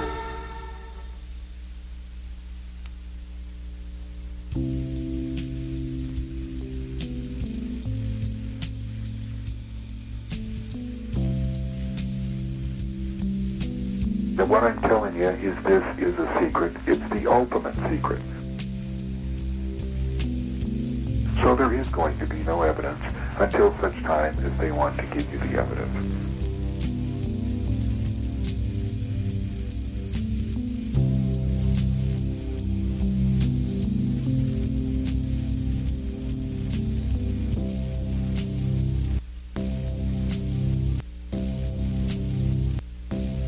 But they fail to understand that this is the biggest secret in the history of mankind.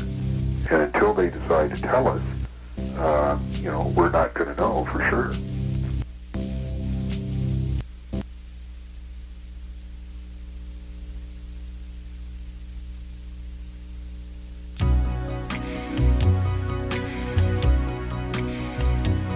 I've not seen or come in contact with any of them, but I do believe every word the man says.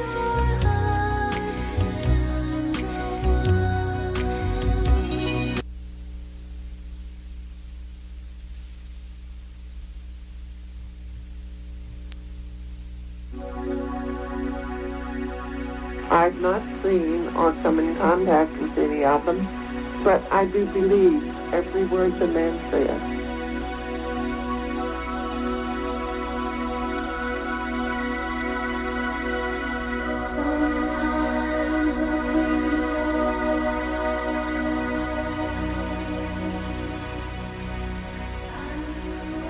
There were 40 of the servicemen, but he was undercover and the others weren't aware of, you know, his position.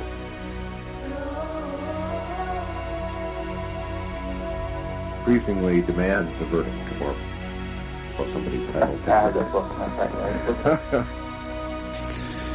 First of all, it's highly unusual to have photographs from more than one individual. And it's extremely unusual to have what gives every appearance of almost being a staged visitation or staged appearance.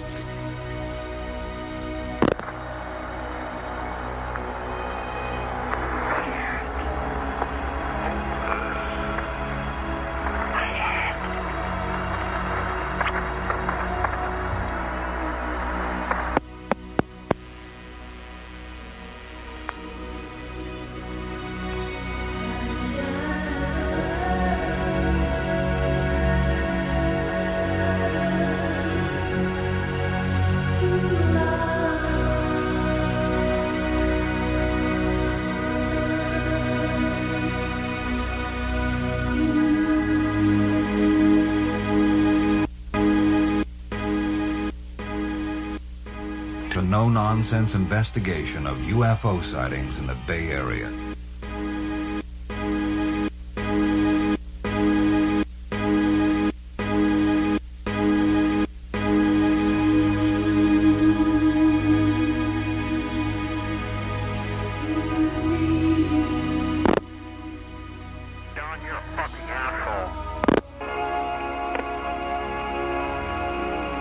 What is real? Asked the rabbit one day, when they were lying side by side near the nursery fender before Nana came to tidy the room. Does it mean having things that buzz inside you and a stick-out handle? Real isn't how you're made, said the skin horse. It's a thing that happens to you. When a child loves you for a long, long time, not just to play with, but really loves you, then you become real. Does it hurt?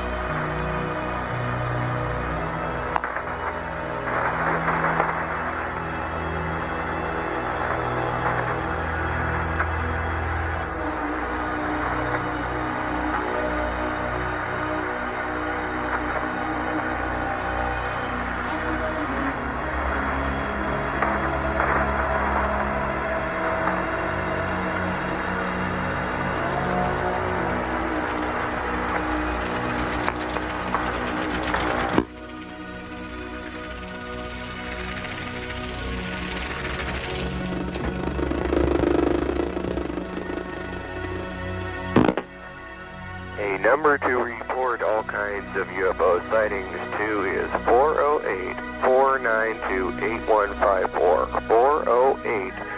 408-492-8154.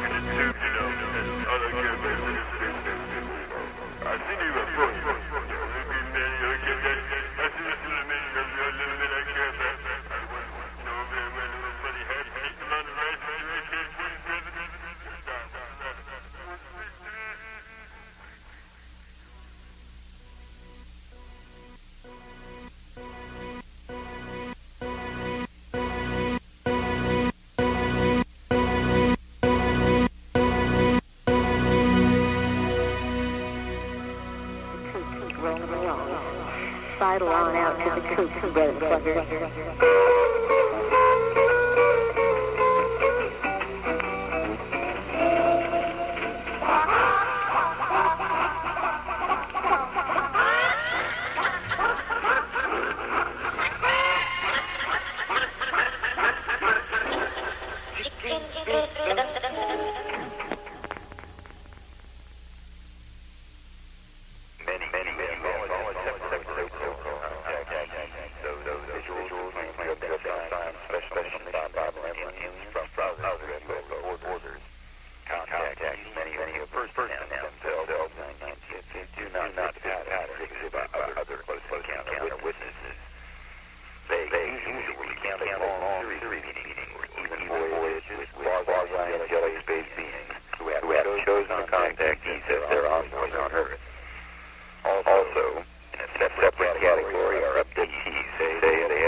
Those visuals claim to have been assigned to some special mission by benevolent Indians from outside.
I've not seen or come in contact with any of them, but I do believe every word the man says.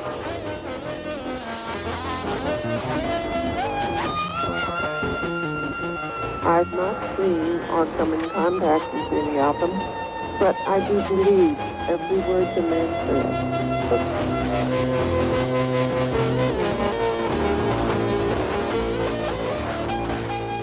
The driver, my friend, says, "Did you say that?" You know, I'm looking at them, you know, and they're going through the woods.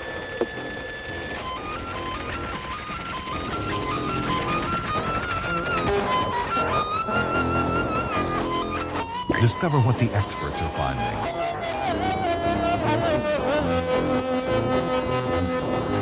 As they take a serious second look at UFOs.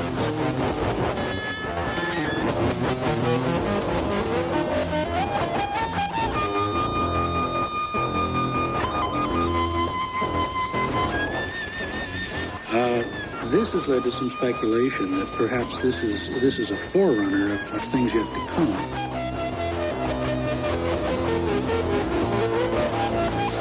We may be seeing a series of this kind of case occur over the next year, maybe 2 years.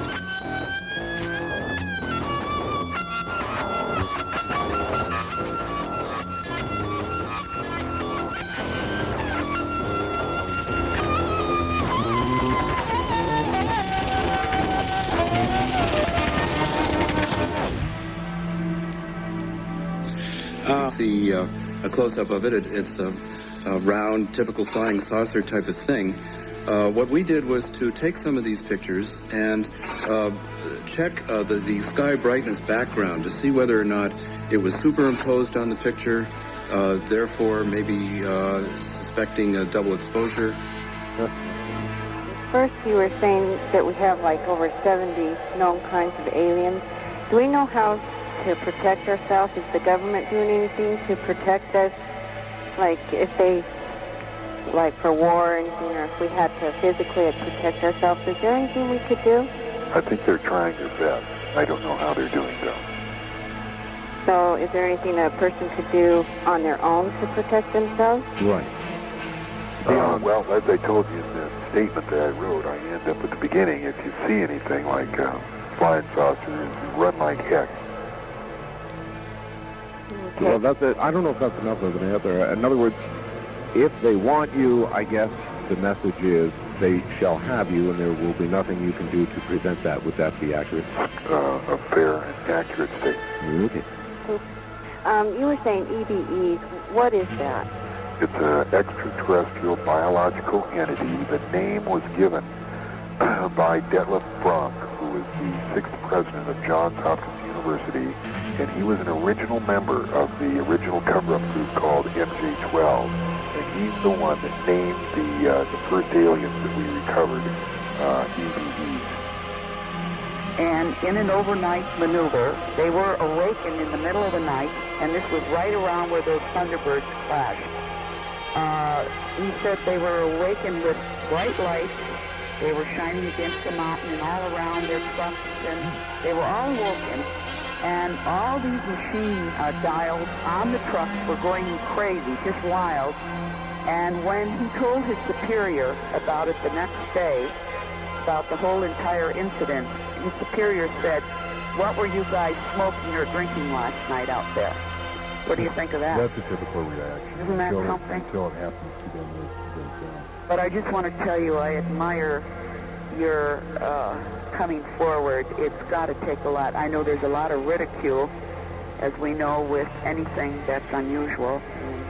And, have you in any of your research come up across alien, I guess you would say, communication through automatic typing? Automatic typing and automatic writing, it occurs quite a bit. Wendell Stevens put out a book, Contact from Reticulum, and that happened in there.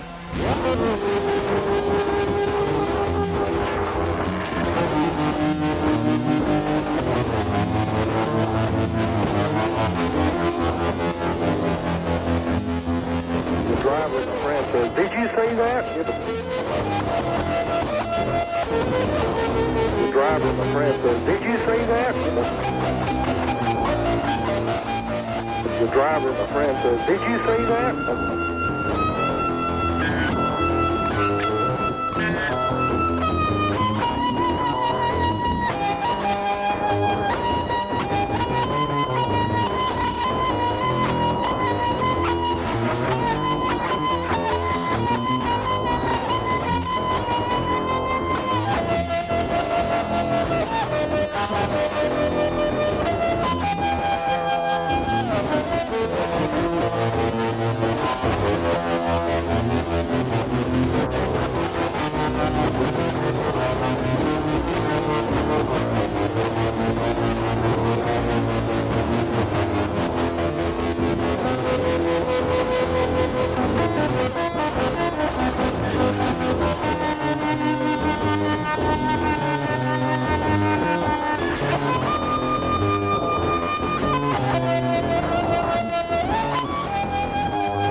He said the Air Force has revealed as much as it can. The rest is up to the aliens. He said the Air Force has revealed as much as it can. The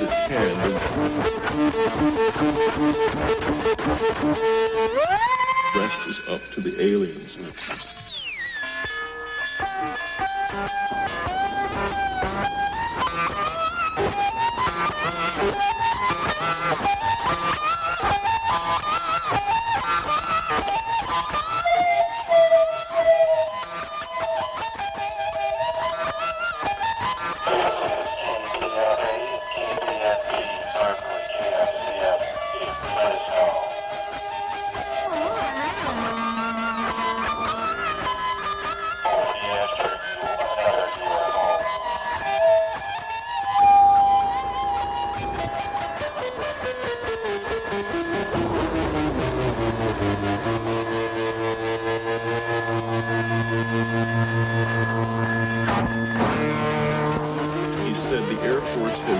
Has revealed as much as it can.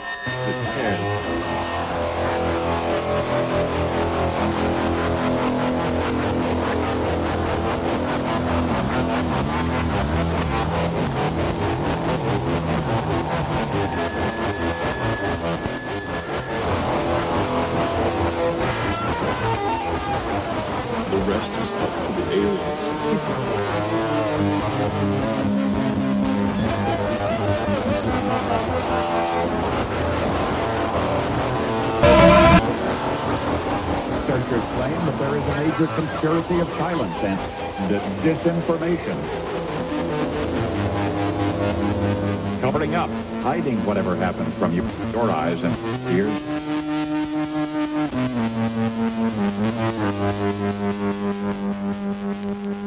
Researchers claim that there is a major conspiracy of silence and disinformation. Covering up, hiding whatever happened from your eyes and ears. The law states that you are prohibited by federal law from having any contact with an alien. And the penalty for that law is incarceration without due process and fine. That's what I say. I go to an asylum. I'm not sure exactly. I'm not at all insane, my dear, and I don't give a tinker's tutu. What is. Well, you and I are same belief.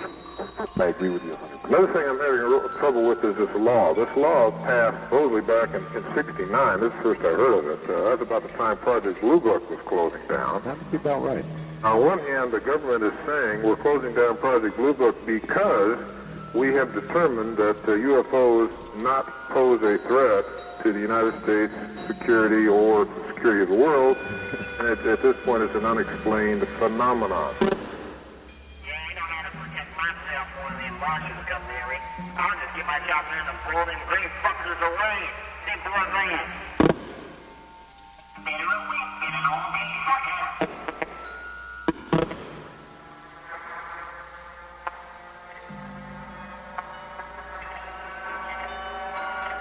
The guy did some writing,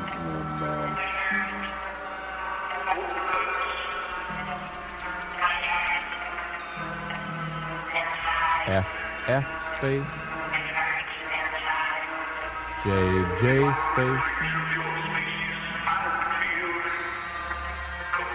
and also he was in a computer shop and saw the word Zeta Reticuli printed out on his computer. F space, J space, FJ space, FJ space. Well, I did automatic typing, and in the 70s, I had some writings from a time that my husband and I were told not to go out of the house for a half an hour. F space, J space, and return. After the typing finished. For the sake of time, rather than saying return carriage or return, I will simply say throw. Would you be willing to send copies, not originals, but copies of any of this to us? Meaning to throw the carriage and get ready to type a new line. Yes, I would. And I had names like Didoxius. Now spend the next 6 or 8 minutes practicing on the following 5 lines of paragraph 1. Take frequent rests of 15 or 20 seconds. Type as accurately as you can, but do not for the present be overly concerned about errors.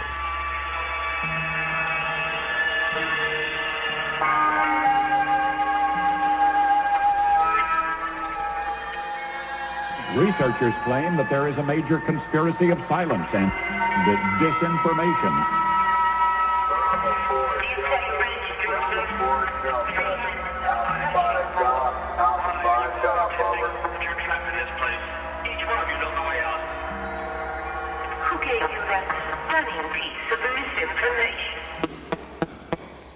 When you have finished practicing paragraph 1, start your phonograph again, and we will work together on paragraph 2.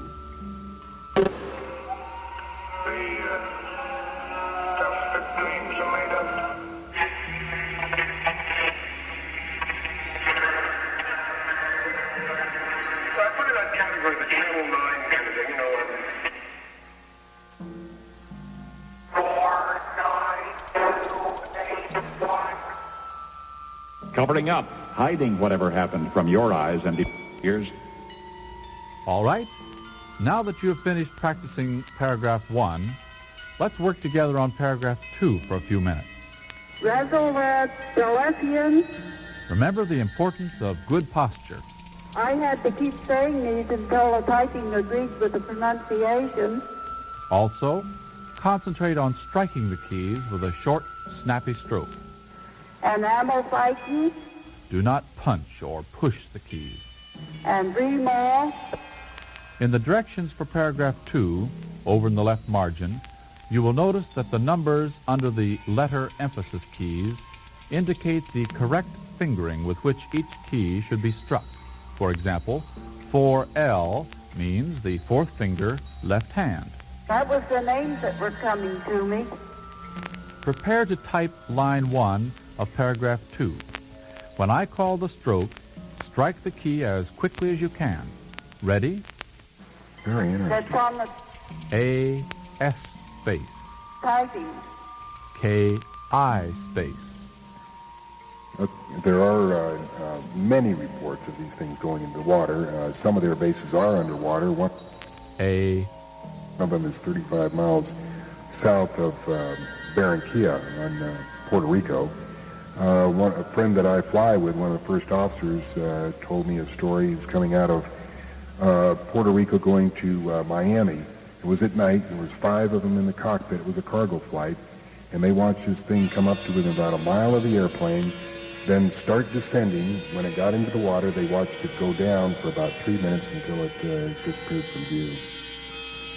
The vortex is a place where interdimensional transfer can occur. Where they go, where they come from, I don't know. But the interdimensional transfer occurs, and it's on either full moon, new moon, or perigee. And it seems to relate with astrology, and I have a difficulty with that also. No, not astrology. We have a guy that calls in occasionally the Watcher, and he could really explain this, but it has absolutely nothing to do with astrology. It's where the moon is positioned in relation with the sun and the earth, and it creates some kind of force that activates this interdimensional transfer. I'm sorry, we're going to have to hold it there. I'm trying to get through some lines here, and we're just so full. Yes. For the average American,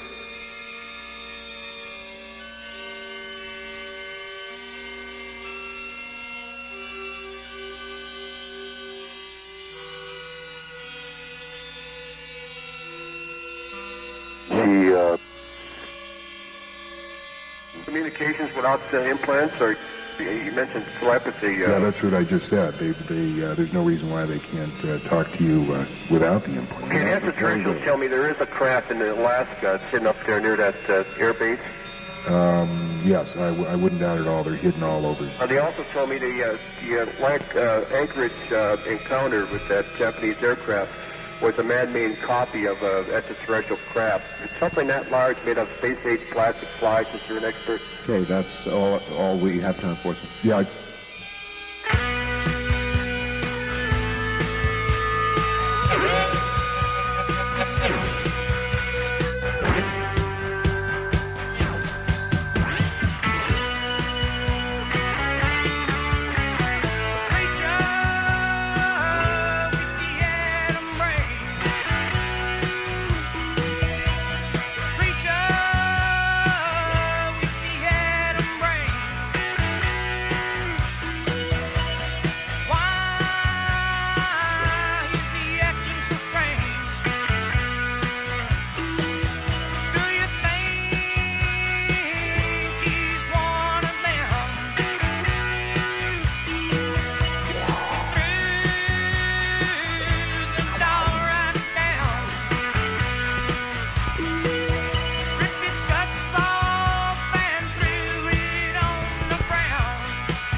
Yeah, he really has answered that. Apparently you didn't catch it earlier, ma'am. Well, I've been listening to the whole thing. All right, well then, You choose to see it, or you choose not to see it?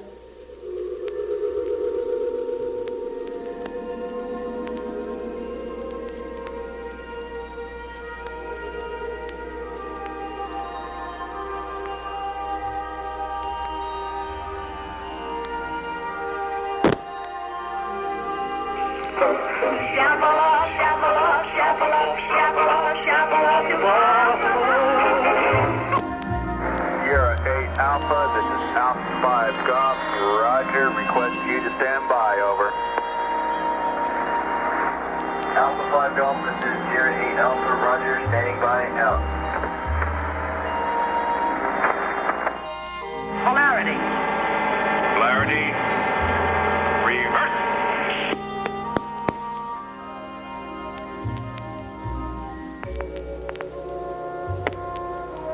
One hell of a cool freaky show, dude. I'm freaked out. Wayside. I don't even want to take off my headphones because I keep thinking there's something outside my window. This is my only connection right now. I'm starting to slip.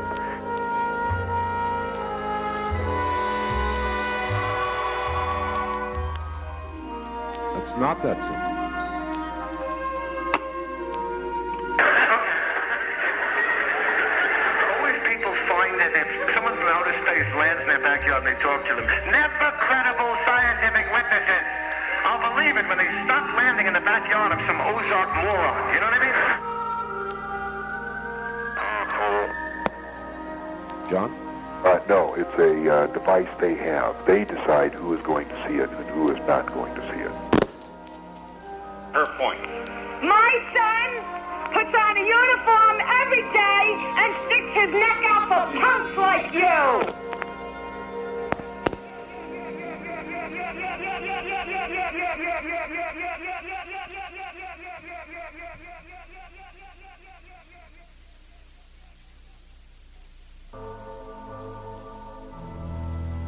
Unless there would be something that we could see, put our hands on, touch, feel, smell. Well, does that mean you're chosen? You know, I just can't get over this. I've been listening now. I'm sure that Mr. Lear is a very intelligent man, and I can't believe that he believes the things that I've been hearing tonight. You're unchosen. And out of all of this time, nobody, and yet you talk about it as though it's common knowledge. You have a very good point. Yes. Well, all right, that's fair, and that's where we've been in the last few minutes. A number of other people have said the same thing. Now, Yes, what?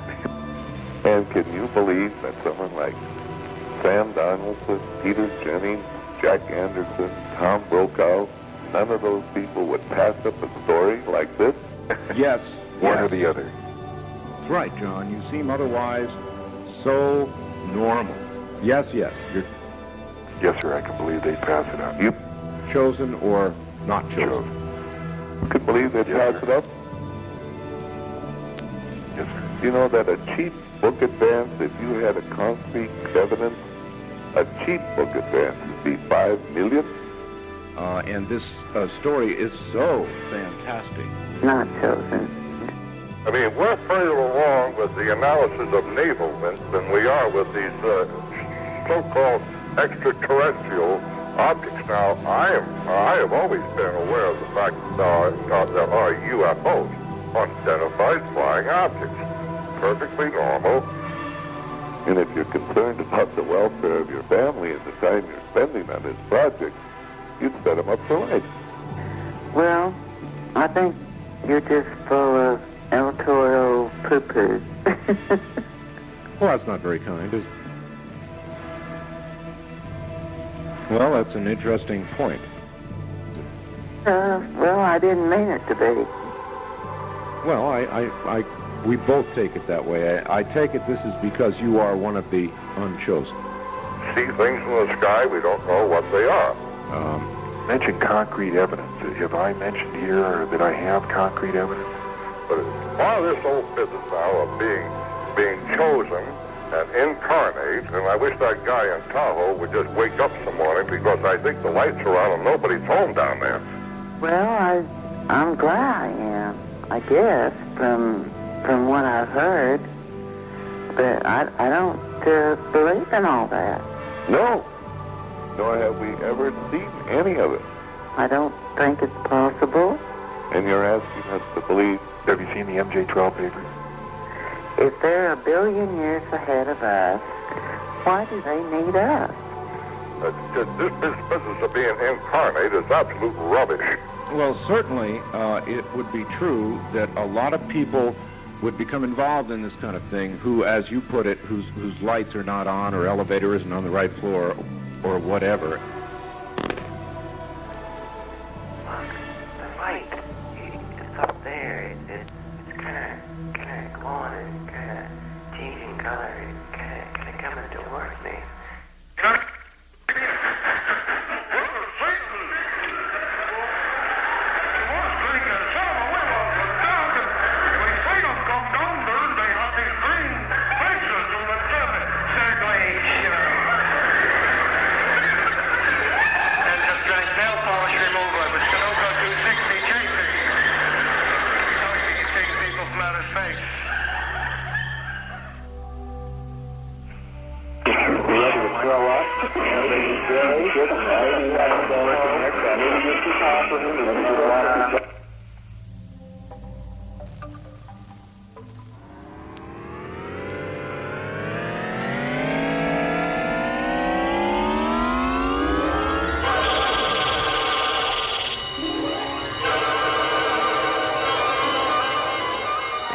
I'm sure that the elevator's working all right, but it just doesn't stop at the mezzanine.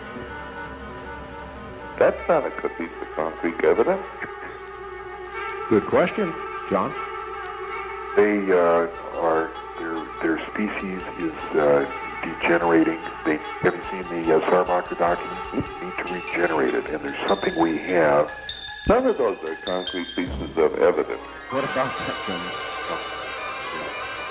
There are a lot of people of that sort, are there not? Doesn't that make your job, as you view it anyway, more difficult? All I can tell you is that when I started this research, I had a lot of preconceived ideas, like the gentleman we're talking to. And over the period of the 13 months I've been doing this investigation, my eyes have been opened by things that I have seen with my own eyes, and I'm not discrediting anything. I listen to everything, file everything, and happy to talk to you about it.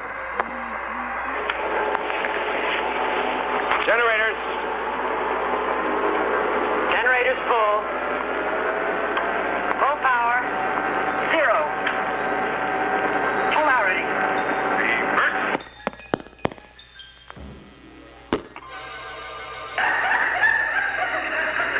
I'll believe all that when they land in Carl Sagan's backyard. Give me a call.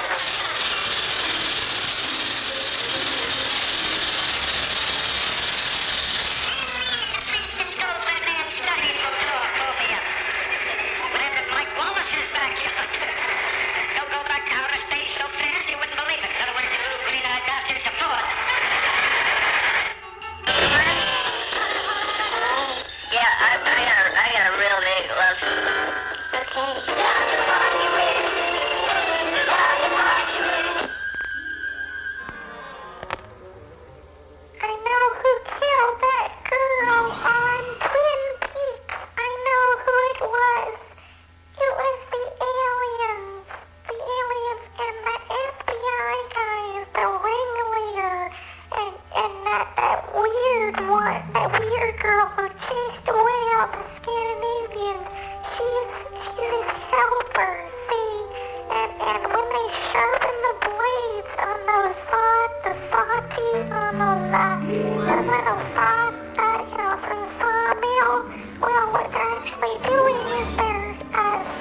debatable.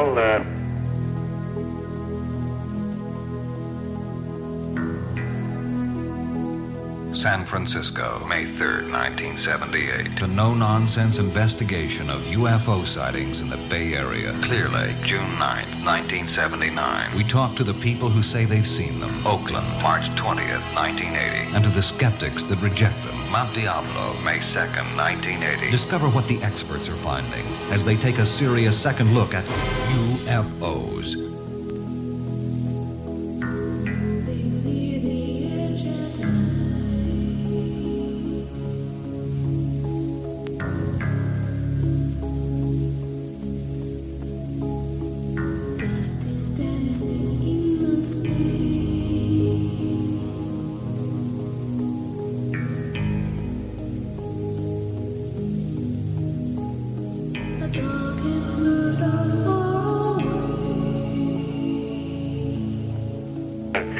Of course, that's debatable.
place and time to put time in its place, exploding your most cherished assumptions.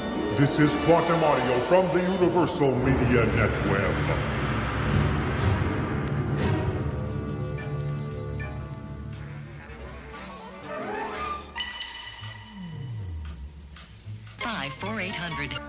Happened that I had a preconceived idea of that, oh no, that can't possibly be true, and then it was proven beyond a shadow of a doubt that it was true. So, well, I'm not going to discredit. Well, if you don't mind, Arthur, I have an important problem on my Ouija board. In 1962 and 63, I was a young girl.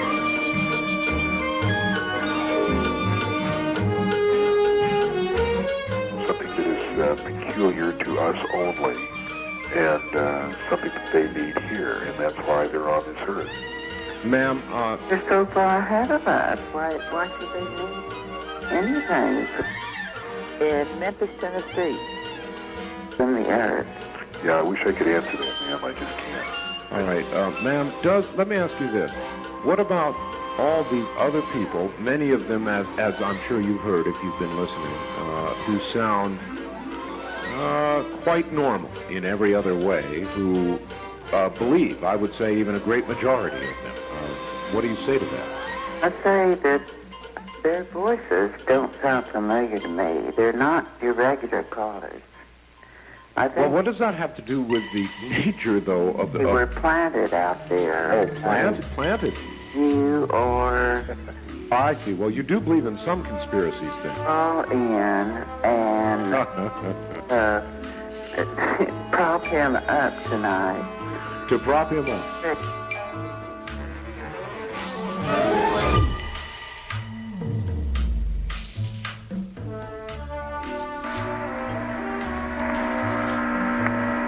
Faded and drifted like short waves. The driver, my friend, says, "Did you see that?" You know, and I'm looking at them, you know, and they're going through the woods, and they were intelligent-looking lights. Now, I'm trying to, you know, explain to what they were actually. I don't know, but it wasn't swamp gas. Now, how two lights could be intelligent-looking, you'd have to see it to snow believe it. Well, did they behave in an intelligent manner? I mean, did they ask you questions? No, here's the main part of the story coming up. Okay. Well, here we go. You know, I said, no, I didn't see nothing, but locked the doors, and the crazy thing about it, we didn't stop. All right, now, I stop and get a cup of coffee about a mile from there at the Huey P. Long Hotel. Motel. Yeah. All right, that took about 30 to 60 seconds. I get back in the car, and we head on back to Alexandria. And we are getting to the point of this very quickly, aren't we? Okay, here it is. When we got to where we were going, it was 12 o'clock. It only takes 2 hours to go from here to there. In other words, we lost 2 hours of time, and to this day, we do not know, and it was not our watches, clocks, and we knew what, you know, time it was. But that was the story. Well, let me tell you something. Did you hear the program we had on the night we had the gentleman on who talked about that kind of phenomenon? I would like to add that until about 2 hours before the show, I didn't even promo the fact we were going to have John Lear here. Yeah. No, I didn't. But people who were privy to him and you would know that. But as you pointed out, these aren't the regular callers. Many of them, they're people who are specifically interested in this subject. They don't sound familiar to me. And so they just all seem like plants, huh? They're plants. Plants. Well, now you're sure they're plants. If you're sure they're plants, then why are you not at least mildly curious about somebody who says there are aliens here?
You just believe in plants.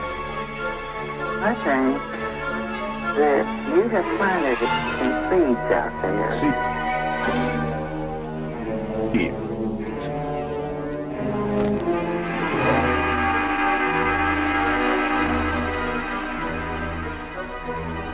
We lost the signal.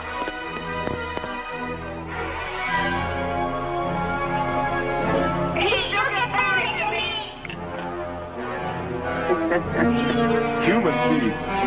Oh, goodbye. I've got to go.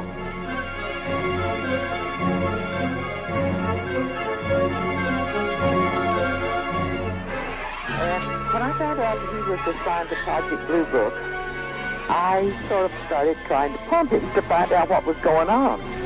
I had heard about UFOs, and I wanted to know if he had really found something. And he told me, he says, I cannot tell you anything that we have found, but I will tell you this. If you had seen what I have seen, it would scare you to death because it scares me.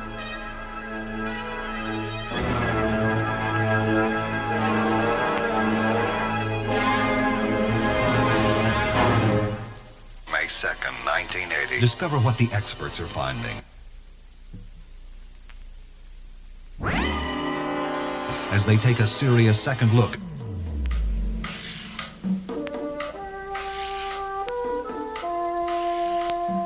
at UFOs. Researchers claim that there is a major conspiracy of silence and disinformation, covering up, hiding whatever happened from your eyes and ears. Involvement of our Pentagon relates to the fact that this alien spaceship with tiny silver-suited men in it sat down for repairs right in between a couple of United States leased air bases, Woodbridge and Brentwaters. Officially, our Pentagon denies the presence of strange craft or other worldly figures. Officially, one remembers that the Manhattan Project, which developed our A-bomb, was categorically denied by everybody involved during its development. And these researchers insist there is a similar conspiracy of silence shrouding that 3-hour Christmas time visit 4 years ago. The book alleges that photographs taken by witnesses were confiscated. Another theory has been advanced by Ralph Noyes. He's the former head of the British Defense Department's DS-8 department, and he acknowledges that something of importance is being concealed, but he suggests that it might have been a secret American weapon.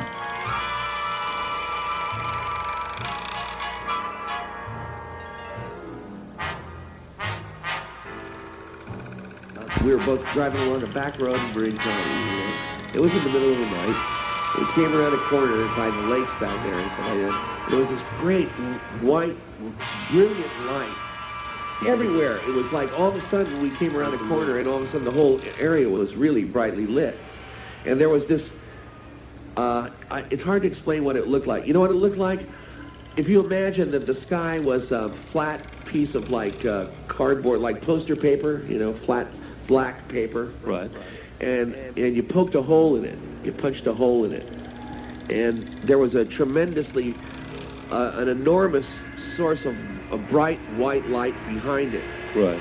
And that's what it looked like. It looked like somebody punched a hole in the sky, and it was all of a sudden light was pouring out of it. Like pouring it. And also, smoke was pouring out of it, too. As we watched for a while, it also looked as though smoke or something was pouring back into it. Right. And we watched it for 15, maybe 20 minutes. And as we were watching it, no, it just stood there, just stayed there. Right. And as the smoke poured into it, what looked like, anyway, it looked like smoke pouring into it. As it poured into it, it gradually got dimmer and dimmer, as though it were filling in, as though it were filling up, until it went out, and nothing was left but a sort of a greenish shadow of it that lingered there for quite a long time, like an after image. And it lingered there for quite a long time, another maybe 10 minutes after that. And then it was gone. That was it. Do you think it was like some kind of phenomenon? I don't know what it was. You know, I've never. A white hole or something. I don't know what it was. The fact that it was something that I don't know what it was makes me think that it was that it's in that category of UFOs. You know what I mean? Right. It isn't like any other experience I've ever had before. It didn't look like anything I've ever seen before, really.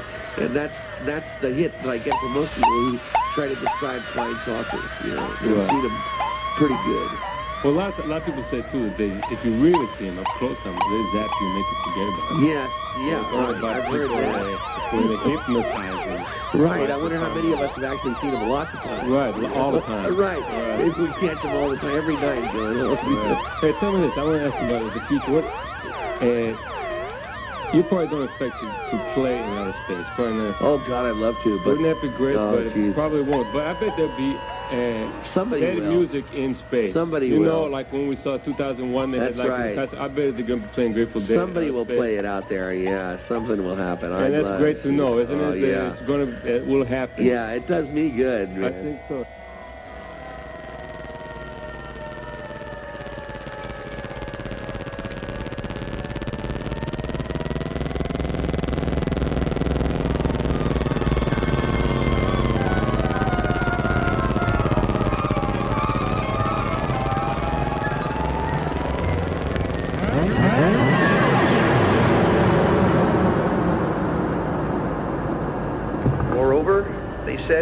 We were getting help from beyond Earth, from interplanetary visitors and from interdimensional beings.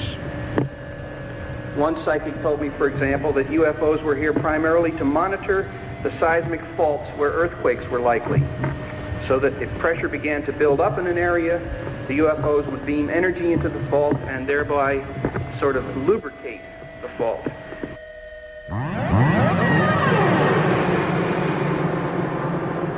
So according to this particular source, UFOs were the guardians of world safety. Somewhere in between what this last caller and a few others have had to say and what you're saying and what John's saying, there has to be some sort of medium ground. This can cause your head to go round and round too quickly, trying to decide what to believe. Well, in 1970, I was sitting in my car at a drive-in movie. Yes. And there was something. What it was, I don't know. It was very, very low at tree level. It was like a dirigible, but it did not have the gondola on the bottom or a propeller. There was absolutely nothing on the outside of this cigar-shaped object. It came from the east, went almost at tree level to the west, right over the drive-in. Everybody was out of their car staring. It went to the west until it was just, well, let me go back. It was a blue color. So you're telling us that most of that drive-in were among the chosen? Evidently. It went to the west until you could just see a blue dot. Turned around and came back over the drive-in. By this time, there were people at the telephone. The friend I was with went to call the newspaper. The people right before her, she heard them talking to the newspaper, so she called the police. It went back over to the east and suddenly just disappeared, just like you had turned out a light. The next morning, I called the newspaper, and they said they had heard absolutely nothing about such a sighting. But what about this whole drive-in full of people? That's a good question, because we know she heard at least 3 people calling the newspaper. She called the police. I called the police, and they said there had been no sighting, that it was obviously a publicity stunt for the mayor's meeting that was currently in town. Oh, all I can say is if there's a mayor's meeting that can cause that kind of publicity without having any writing or anything on it, they spend a lot of money for nothing. Sounds that way. Boy, thanks for that story. You were saying that there were 70 different kinds of aliens here. Is there any indication that there is a United Planet Association or Federation? That some of these aliens are working together? Supposedly there is a federation, yeah. I'm sorry, I couldn't hear. Yes, supposedly there is a federation. How many of the 70 are in the federation? I don't know anything about that.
says a large shining ball or disc was seen hovering, then it landed, a hatch opened, and 1, 2, or 3 creatures similar to human beings came out.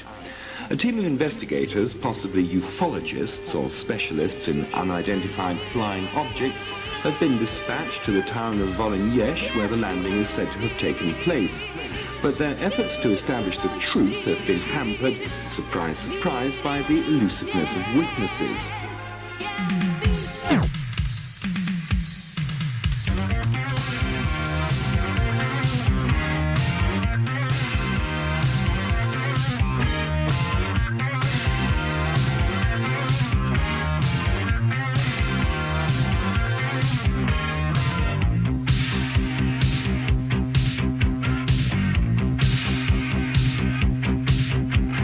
Веря в круг, как в судьбу, мимо яростных трибун. Под седлом и в узде рвусь я к финишной черте. Под ноги ложатся круги, что бы ни случилось, беги, истина простая, ага, слабо погибает, ага, дрожью неверны, выдали нервы, трудно быть первым, всегда.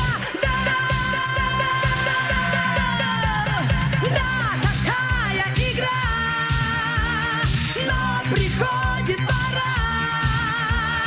Выбирай, выбирай, бежать или жить. Да, такая игра. But scientists are taking the phenomenon seriously, it seems. Talking to Boris Belitsky, who's science commentator at Radio Moscow, I asked whether there was any hard evidence of supernatural activities. Well, the evidence is really highly controversial. One, there is eyewitness testimony, but again, that comes only from lads of school age. Second, there is the evidence of dowsing. Dowsing is a technique originally used to locate underground water bodies. This is a common practice among ufologists to use dowsing to find traces of the landing of extraterrestrial vehicles. The people who conducted the dowsing in the area claim that there were some positive results. And the third evidence, again controversial because no actual figures have been made public,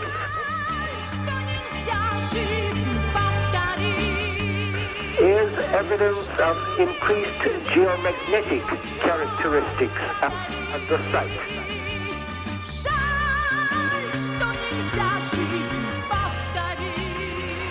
Finally, there is the evidence of dents in the ground.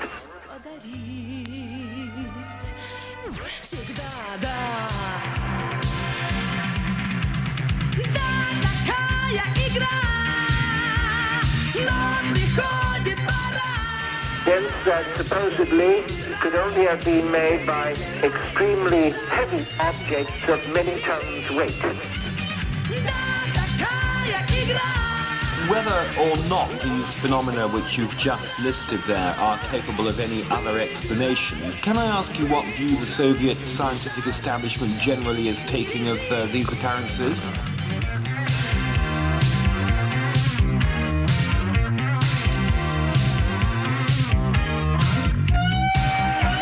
Well, the majority of Soviet scientists, I would even say the overwhelming majority, are highly skeptical of this sort of thing. They usually point out that all these sightings of UFOs are...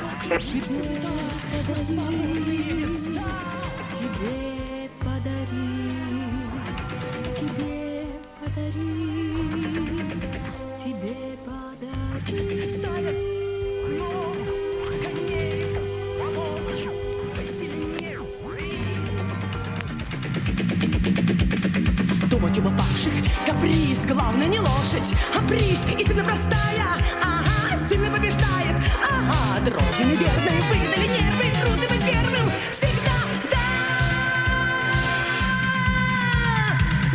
такая игра. In the final analysis, traced to perfectly natural phenomena. In some cases, these will be meteorites or various atmospheric phenomena. or debris from space activity, or flocks of geese, or what have you.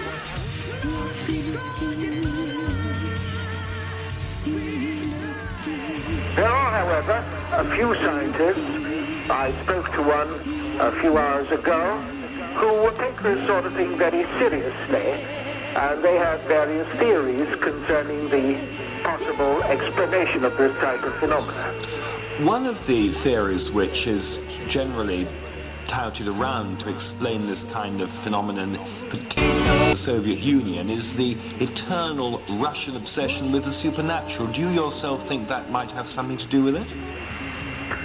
Well, I don't think so, because actually sightings of UFOs and reports of close encounters have come from other countries too, and not only from Russia. At the moment, I admit, we are having a rash of sightings, but on the other hand, there have been similar flurries of UFO sightings in other countries. There's also some cynical suspicion abroad to the effect that some of these stories may be deliberately engineered to divert public attention away from shortages in the shops and so forth.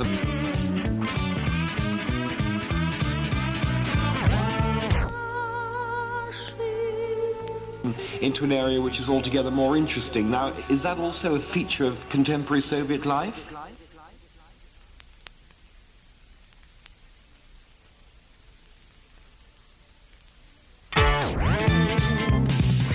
No, I wouldn't say this is deliberate. I would say this is more a result of the new policy of glossless.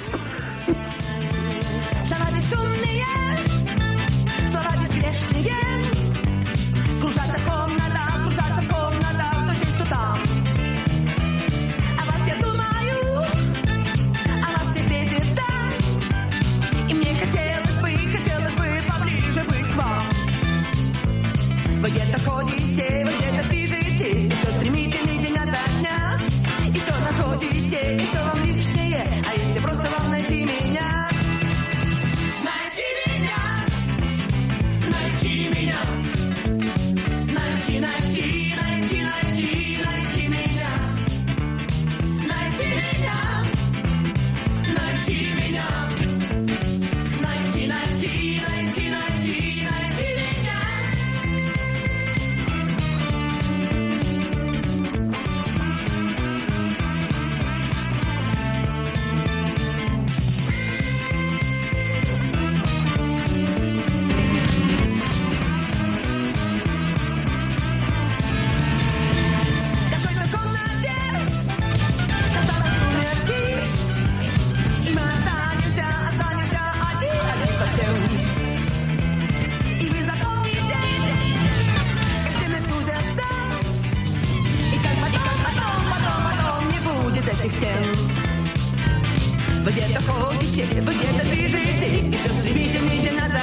newspaper editors who had serious trouble after publishing reports of this kind. Now, in the new atmosphere of glasnost, such reports are perfectly permissible, and in fact, I would consider this recent rash of reports to be more a measure of increased glasnost among newspaper editors rather than a measure of...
no-nonsense investigation of UFO sightings in the Bay Area.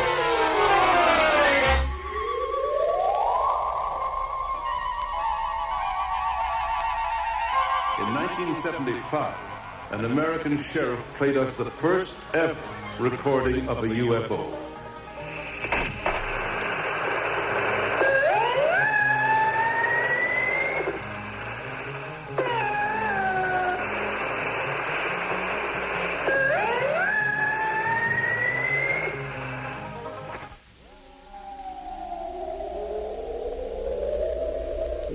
First ever recording of a UFO.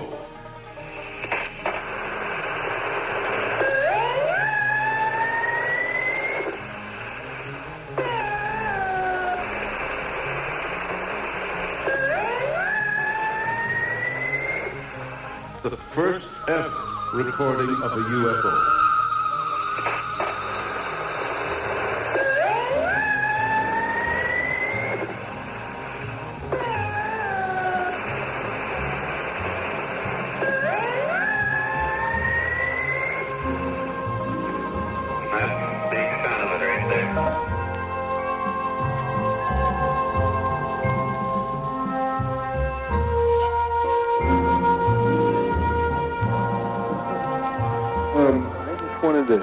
To tell everybody that thinks it's some sort of thing about Satan. Are you a plant, sir?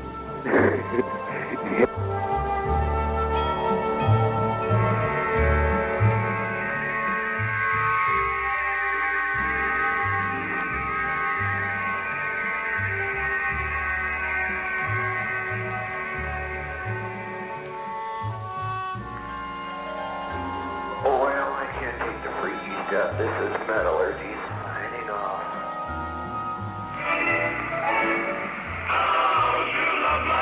Yeah. Don't say that. You're not a plant. Did I tell you to call?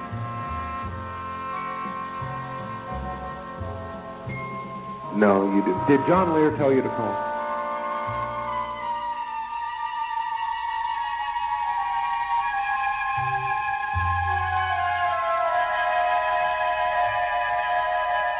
No, I have to say.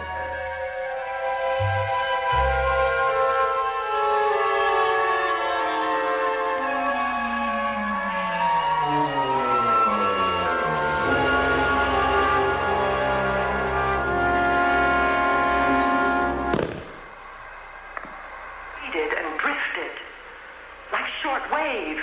Then we lost the signal.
The motion is somewhat irregular, superimposed on the motion of his camera and of the bush.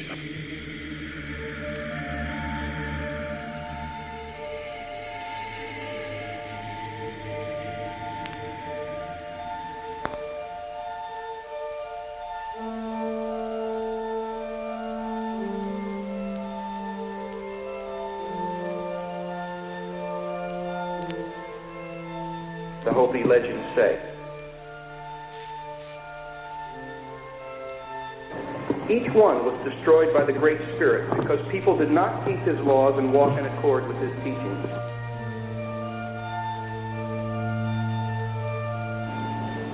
The second world, for example, was destroyed when the Great Spirit commanded the twin gods in charge of the North and South Poles to leave their stations. When they did, the world's stability was removed. So it flipped end over end in space, and everything on it was destroyed by ice.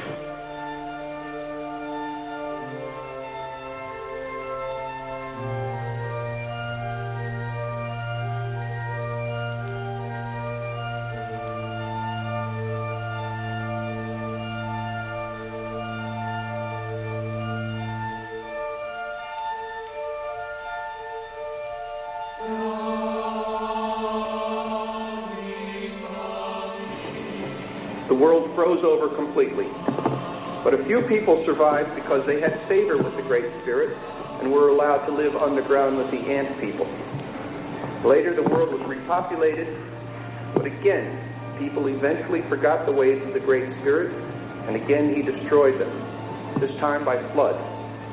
The few faithful ones who did not forsake the ancient teachings given by the Great Spirit were led by a great star overhead until they came to their present homeland in Arizona. The Kachina dolls of the Hopi represent the beings who were in the UFO that led them through the wilderness. According to the late Hopi elder, Chief Dan Kachanga, an ancient petroglyph, that is a rock carving in Hopi land, describes flying saucers and travel through space.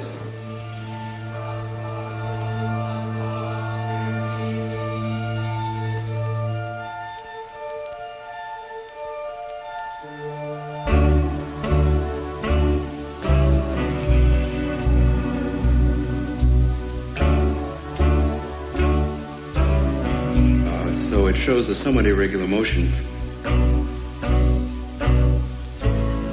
And how do you know that this is real, or this wasn't something that was staged? Well,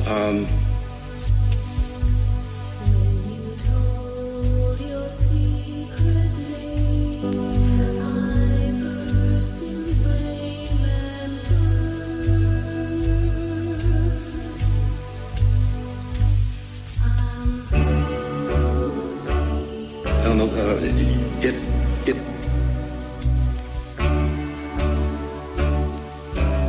it's real from the point of view that the object is similar to the ones in the still photographs, and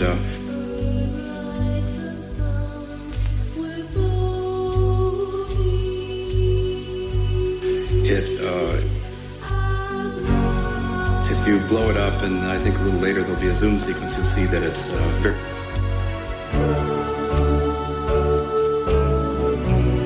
very similar to the other one.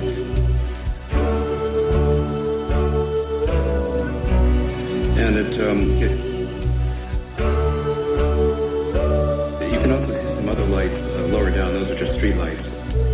But the object itself, you can see there, sort of in the lower center. And so it's moving somewhat irregularly. It's like it's spinning. It's spinning. Yes.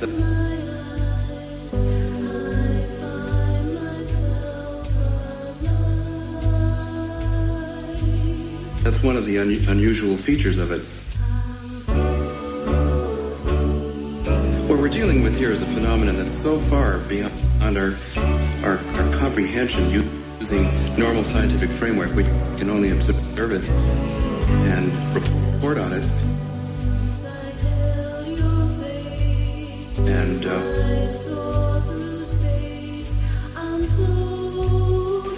regard it with a great deal of awe.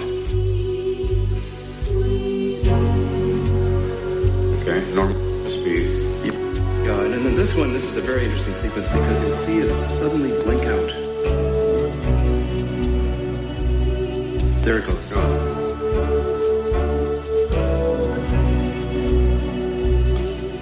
And that's a very interesting sequence because it tells us that we're not dealing with an object like an airplane, ordinary motion. It just blinks and it's gone.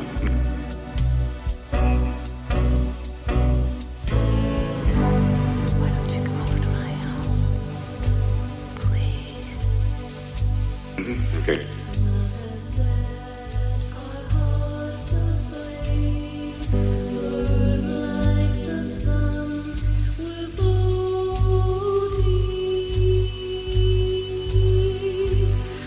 Now, Bill, you've seen the photos. You just saw that again. What do you think?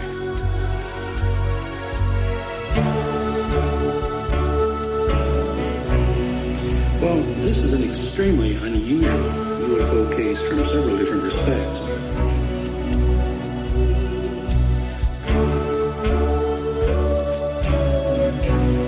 First of all, it's highly unusual to have photographs from more than one individual. And it's extremely unusual to have what gives every appearance of almost being a staged visitation or something.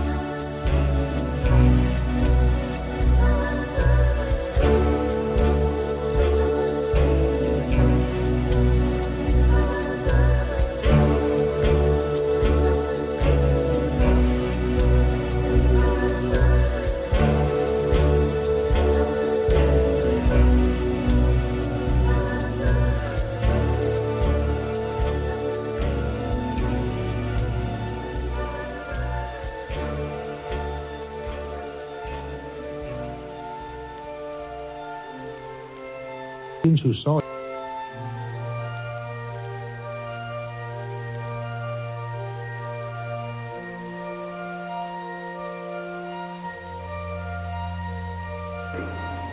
Those Hopi who survive Purification Day, that is the time of the great cleansing that they see will be coming upon the Earth, the Hopi who survive Purification Day will travel to other planets.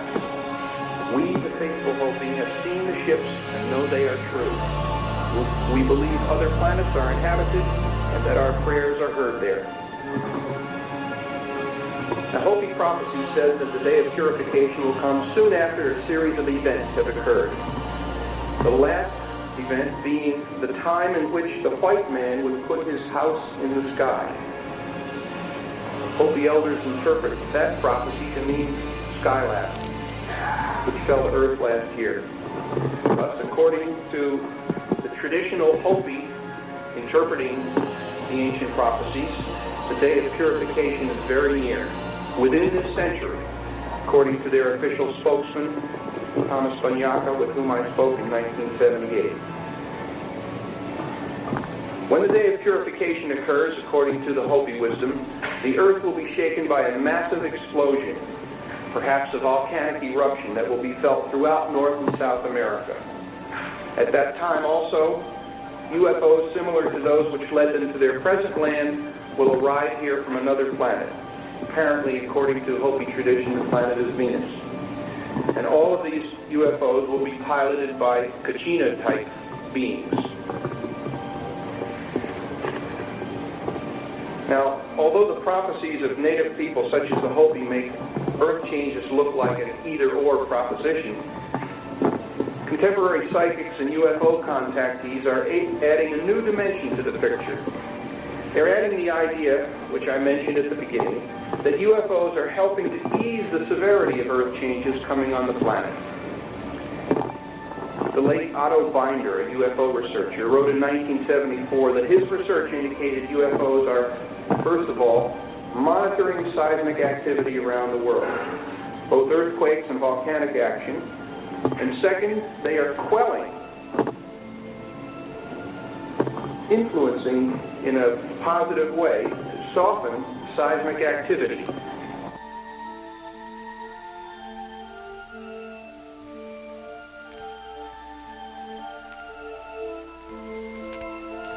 And certain things that we have discovered through this mail have shown that it has been tampered with.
Is there just two sides, the ones in the Federation and the ones that are not, or are there other ones that are 3 sides or 4 sides? All right, thank you for the call.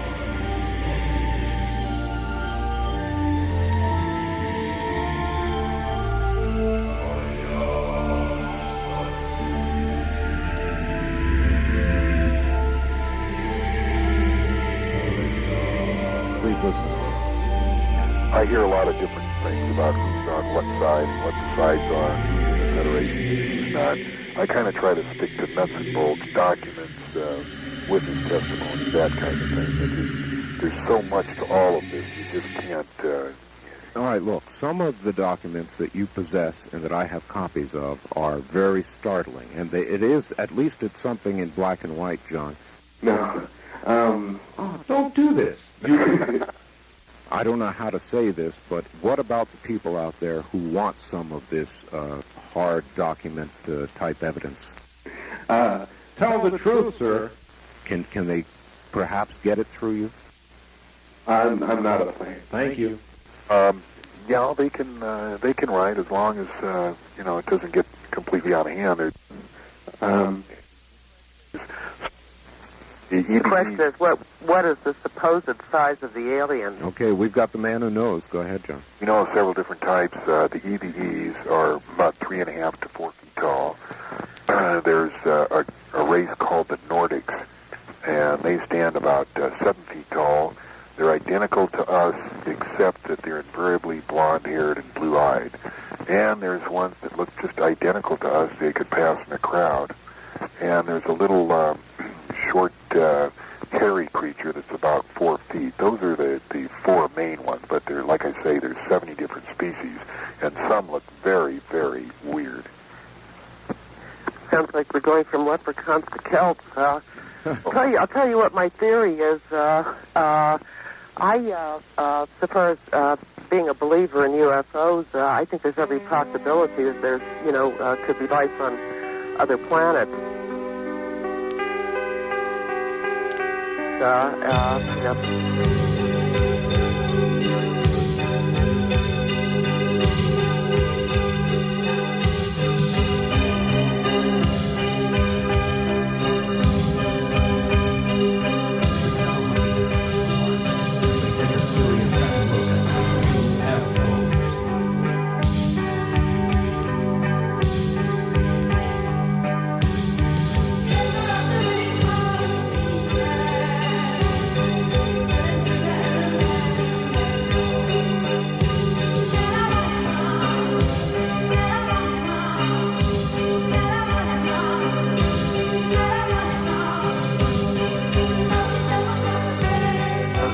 It'd be silly to deny it, because there was a time when everybody insisted the Earth was flat.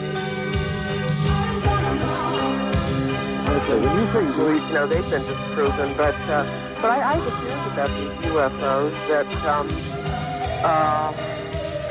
if you look at all these religions that have been around since the beginning of mankind, since primitive times and through all the civilizations,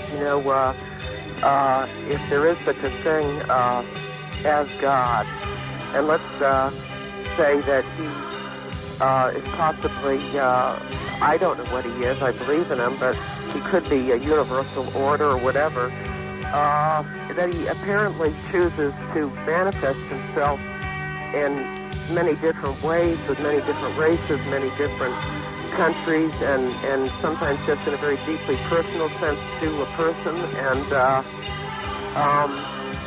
it's interesting to me that the UFO phenomena has come about with our technological age, that suddenly people are seeing UFOs when we ourselves are suddenly developing rapidly in terms of space and technology. And the theory I have is the possibility that gives me a little more comfort than thinking there are aliens from space, is the possibility that now that man is becoming so scientific, he's really losing his spirituality a great deal. He's losing his interest in religion, and he's kind of floundering around out there without anything to believe in. And if there is some kind of universal being or order that is watching over us, that perhaps in this scientific age he would manifest himself in terms of scientific things, because it would be the only way that he could get through to us to make us believe in him. Very interesting. Where are you calling from, please? California. John, how does that size up? Yeah, I'd just like to... I'm not saying it's not real. Okay, hold on. I just wanted to finish. I'm saying that the things people are seeing and the things that are there are very, very real. But I'm saying that they may not necessarily be from another planet. They may be that whatever Right, what you just Gate explained. Us is trying to say, look, I'm still here.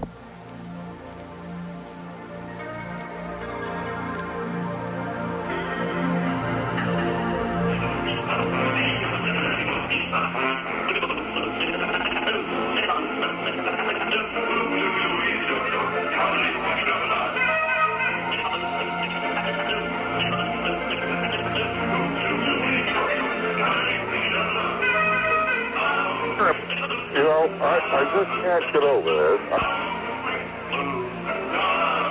I've been listening now. I'm sure that Mr. Lear is a very intelligent man.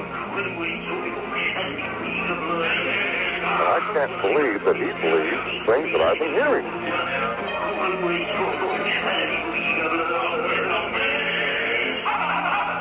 Has spaceships up there and aliens, and you know. Okay, hold on now. You even have this. Pardon me, ma'am. Hold. People with Hold now. And you know. Okay, hold on now. You even have this. Pardon me, ma'am. Hold. People with Hold now.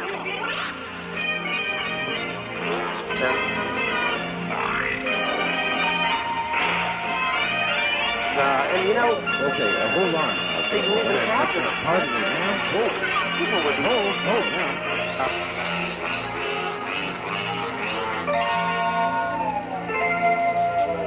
And you know. Okay, hold on. You even have this. Pardon me, ma'am. Hold. People with Hold now. Okay, hold on now. You even have this. Pardon me, ma'am. Hold. People with Okay, hold on. You even have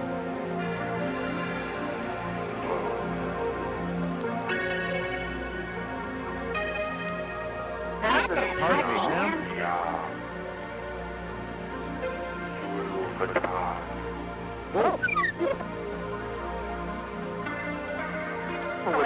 Hold now.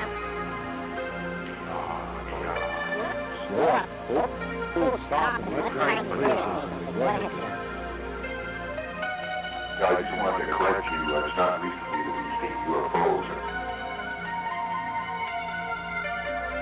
According to a United States Air Force Academy physics book called The Introduction to Space Science on 2, it was edited by Major Carpenter and Colonel Ferguson.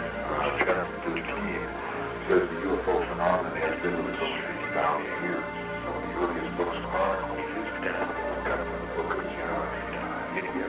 And they go on to say the fact that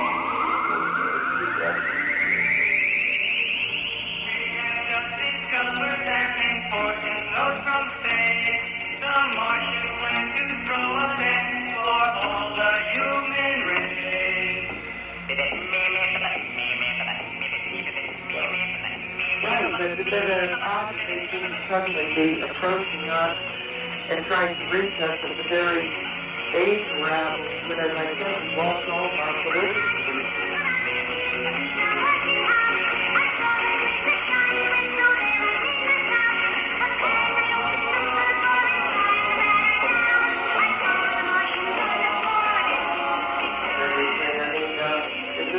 Coincidence of an actual physical system, or is it one of God's little coincidences that he likes to possibly, as I said, you know, it could simply be a manifestation of something that is greater than ourselves. And in this past hour, there seems to be only two men who have called with any semblance of intelligence. I cannot believe. I don't know what your ulterior purpose is in perpetuating this hoax upon them. I mean, if Dr. Carl Sagan, have you ever heard of him? Well, if he was sitting there with you, he'd laugh you right off the air. This man is the world's greatest authority on the universe. And his statement in his column was, if there was the slightest semblance of any outside intruder approaching this Earth, every planet on this Earth would unite. Every government? As one. Every government on Earth. Every country of this world would unite against the common intruder. San Francisco, May 3rd, 1978. So the whole thing is a complete hoax. A no-nonsense investigation Well, sir, if I could say, of UFO sightings most of the main governments have united in the the Bay Area. Clear Lake, June 9th, 1979. We talk to the people who say they've seen them. Oakland, March 20th, 1980. And to the skeptics that reject them. Mount Diablo, May 2nd, 1980. Discover what the experts are finding as they take a serious second look at UFOs. May 2nd, 1980. Get back on the loop of life. Join the media food chain. Jump into our net. You will be rearranged. This is the Universal Media Take a serious second look at UFOs.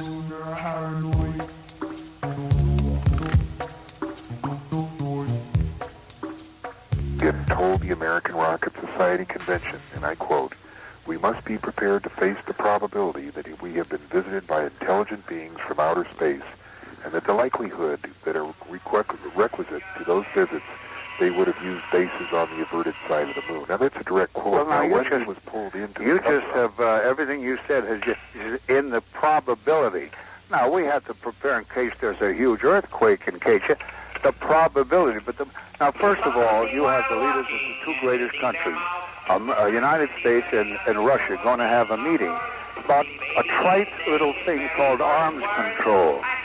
Nothing is going to be spoken about invaders from outer space. This is unimportant. Sir?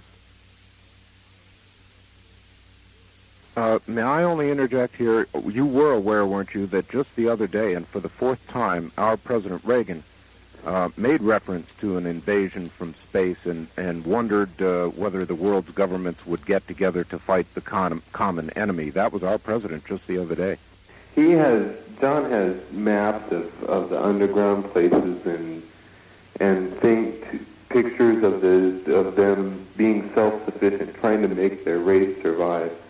And if Satan really sent something here, they look like advanced forms of us if you look at drawings of them and stuff. And I think they're really just trying to keep themselves sufficient, and they're not from Satan or anything.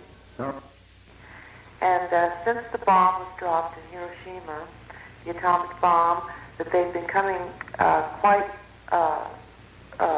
in force now, and there was 15 million sightings since the bomb up to 1975.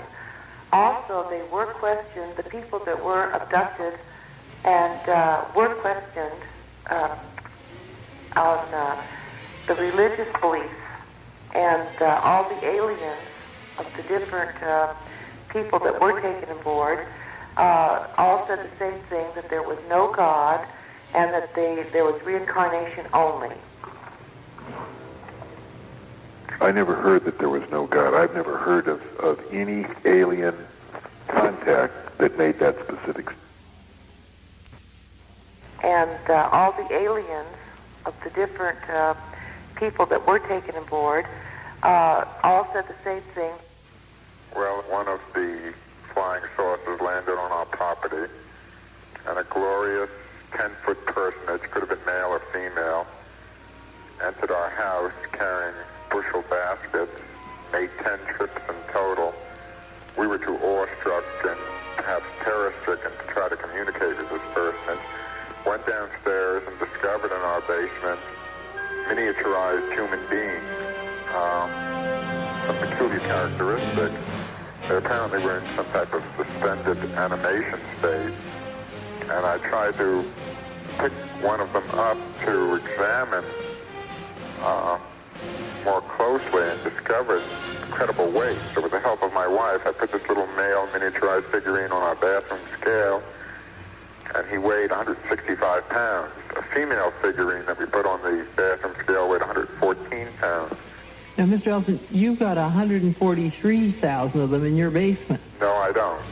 I said 18,000 were delivered, and truthfully, they're not here anymore. What's happened is that my wife, Patricia, sold one of them to a dealer in Barneville, Wisconsin. He bought it apparently as a hood ornament for his Cadillac car.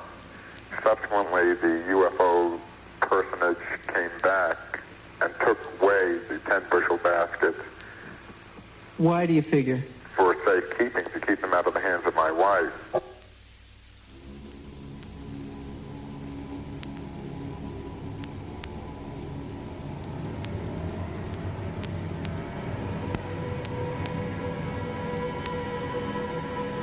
Now, I sent a letter directed to this gentleman's family, advising them of what information I had.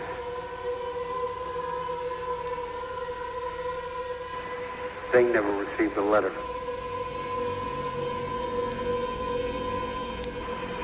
Well, frankly, Clark, I can't believe any of this.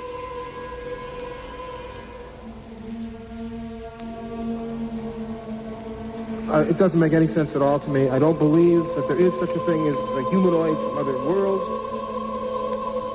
Well, the whole thing is unbelievable.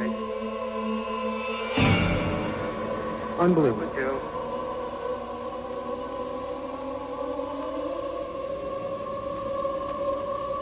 Is this, if you wish to, try to see what you can get information from the Freedom of Information. I'm not interested.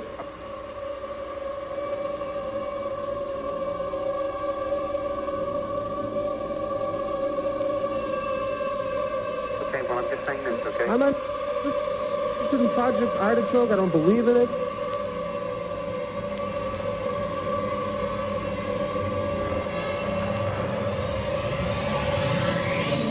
I don't believe there is such a thing. Well, I don't believe any of this.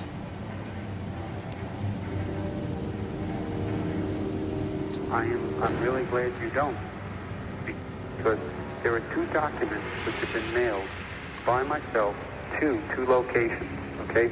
One is the New York Times and one is the Washington Post. Yeah? I'm just saying that to back what I... So what's that going to prove? What it's going to prove is what I just got finished explaining to you on the phone. What? These people knew they were being recorded. That the objects that we are referring to, in fact, do exist, and they that this project ought to do. They want to research it.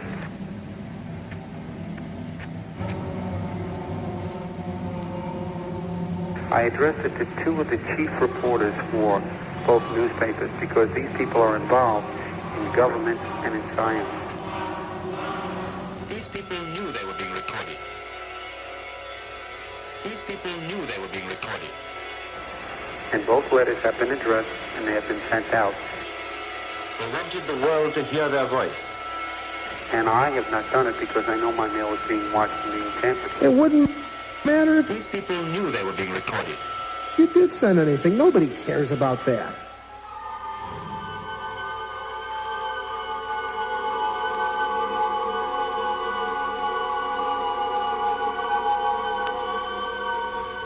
They made a tremendous effort. They made a tremendous effort. Well, I'll tell you what, you send me a letter and see what happens, Clark. I don't believe it at all. They wanted the world to hear their voice. I think it's all fantasy. These people knew they were being recorded. I knew you'd like it, UFO. They wanted the world to hear their voice. They made a tremendous effort, in quite exhaustively.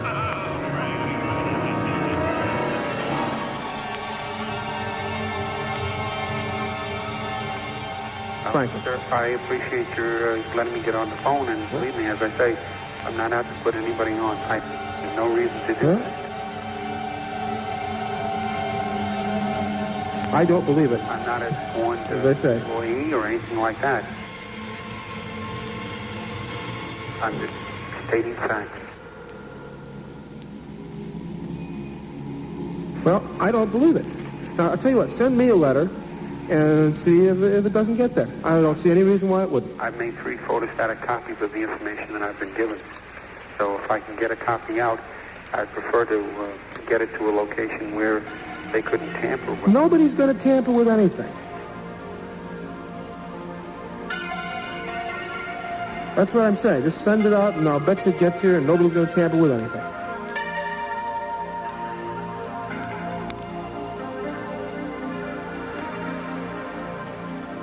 False hope is what they're looking for in the sky. I'll tell you what's more real than a UFO, and that's the parrot that lived for 11 days in the earthquake in San Francisco in 1989. no water, no food. 11 days, parent lived. I mean, if you can confront that reality, then what's a UFO? I'll tell you something else, too.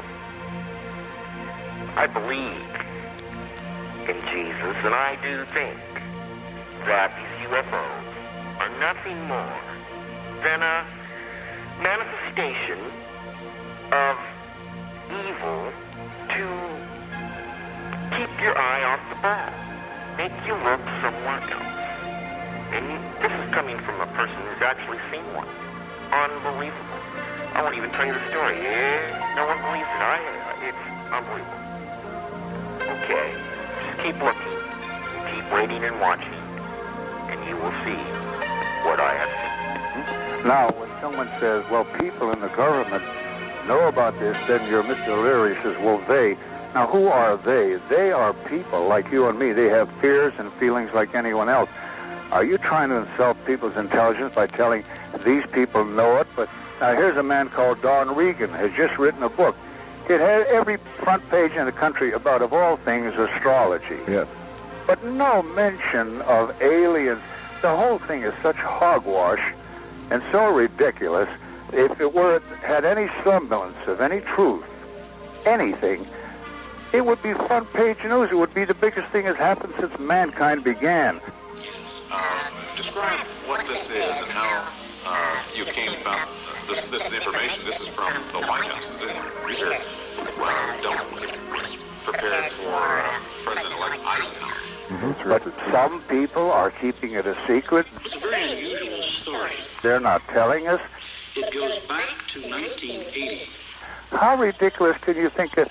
I mean, I've been listening, and the intelligence of the people have called you.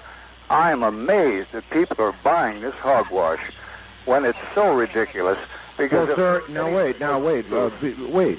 You can have that opinion if you wish, but some of the people, as you point out, are intelligent people, and the reason they believe is because they've seen. Now, that's hard to... They believe Jerry Falwell, too, and they believe all those things, too. They believe in anything. You know, they believe in Pat Robertson. They believe in all these people. But fervently, they believe in them.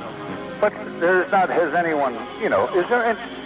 And how you can possibly say that all this, there's 70 different kinds of aliens. I mean, how stupid can people be? Just after I had completed the book Roswell incident, which we'll talk about a little later, and in September of that year, I came into contact with an individual who identified himself to me as being a member of the military intelligence community. He made the statement that he had heard me in a radio broadcast at that time, that I was the only person that they had ever heard, who seemed to know what he was talking about. Why wouldn't this I think this calling means a device, a spaceship, a body. Well, hiding. How are they possibly hiding these after 40 years? That there was no God, and that there was reincarnation only. Well, all I can tell you is they spent a lot of time doing it. I never heard that there was no God. I've never heard of we had a guest on the show last time. His name was Leonard Stringfield. He's any alien researchers from Cincinnati contact. I go visit Len every month to get some new information that he cannot transmit over the telephone. The last time I was there, he showed me a 19-page letter from one. Why can't he transmit? Pardon? Why can't he transmit? Why can't you put anything out on the air? Art puts everything. We're not talking about putting it out on the air. We're talking about communication between Len and himself. What? Well, naturally that somewhat flattered me, but I wanted to see where it was going. I want to interrupt you just for a second because I want to talk about this Roswell, the incident you just mentioned. People at home, I think, will be very surprised that there was a secret operation that was to assure the recovery of a wreckage of an object for scientific study. Aerial reconnaissance discovered that 4 small human-like beings had apparently ejected from a craft at some point before it exploded. They had fallen to Earth about 2 miles east of the wreckage site. All 4 were dead and badly decomposed due to action by predators. But these four small beings were scooped up, taken someplace with what were described in these reports as discs. And all right, well, to sum up the Roswell case in a nutshell, and it is the progenitor, I guess, of the story behind the documents, we have now interviewed 92 people, 31 of them first-hand involvement, in a case that happened in 1947, which appears to have been the crash of a UFO in New Mexico. It was as a result of that, and the book that was published, which, by the way, is coming out in paperback next month for Berkeley books, that I was contacted by an individual. Subsequently, this document arrived on film in the mail at the home of one of my associates. We did not know this was authentic. It's startling information. It has thus far stood up quite well under efforts to investigate it. It has withstood tests by stylistic expert who examined it on the basis of authenticity and concluded that there was no reason to believe anyone except Admiral Helen Cotter, who was the first head of the CIA, had written the document. It is currently being looked at by questioned document experts in New York with an eye toward typeface analysis and that sort of thing. And we expect the results of that within the next couple of weeks. So it is a startling piece of evidence, and everything in it is quite consistent with the Roswell investigation of the crashed UFO. I'd like to just put in a word here that when I first heard about this, I did not believe this possibly ever had happened. And I finally had Bill, I said, okay, put your money where your mouth is. I had him take me down to Roswell, and I observed that he has done this on-the-ground research. All the people in these communities know him well. He knows how to get around down there, and he had me talk face-to-face with people who were... And then we hope you enjoyed that photography from Florida. Not only that you may know more about me, but that I may carefully report and you may evaluate everything that has happened since the afternoon I walked into my home and found a visitor awaiting me.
UFO sightings in the Bay Area. Clear Lake, June 9th, 1979. We talked to the people who say they've seen them. Oakland, March 20th, 1980.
I've not seen or come in contact with any of them, but I do believe every word the man says.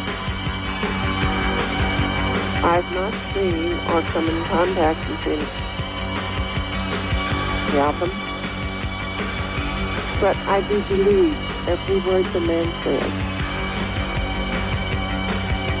In this particular town was also, unrelated to this guy, a research unit that did official government research on UFOs. So this guy wrote to NASA from this town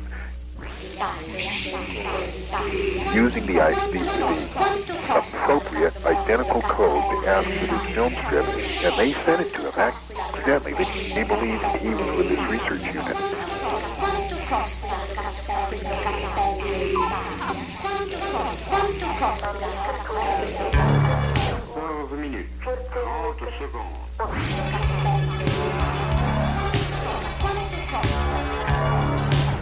Sekunden.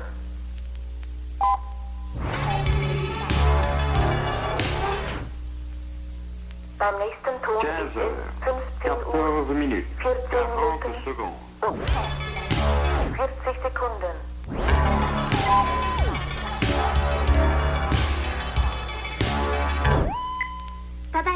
Beim nächsten Ton ist es 15 Uhr, 14 Minuten und 50 Sekunden.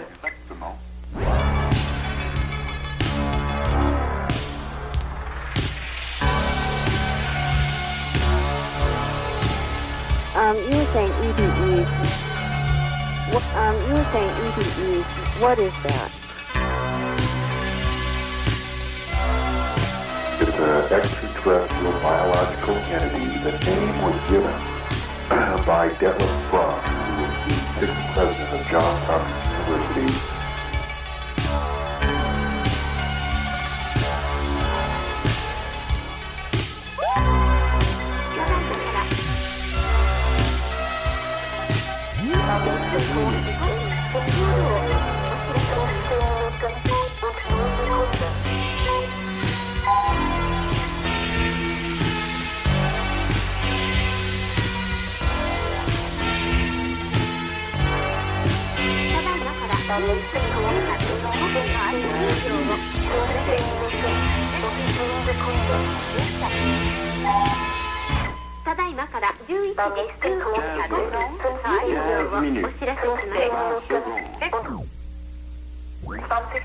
And 20 seconds.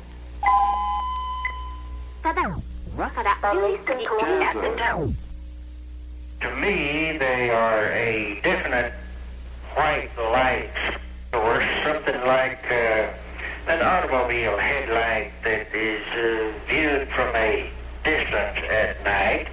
They are definitely not like a swamp gas glow or something like that. They are indeed a light that And how do they move, or do they move? The lights come on in what is known as the Chinati Mountain Range, southwest of Marfa. And the lights can be seen down along the side, the slopes of the mountain, more or less. And they do move. Occasionally a light will come on and the light will separate into 2 or 3 more lights and move laterally or up and down or back and forth, just depending on the particular time that you're viewing the thing.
Security officer at the Atomic Center in New Mexico.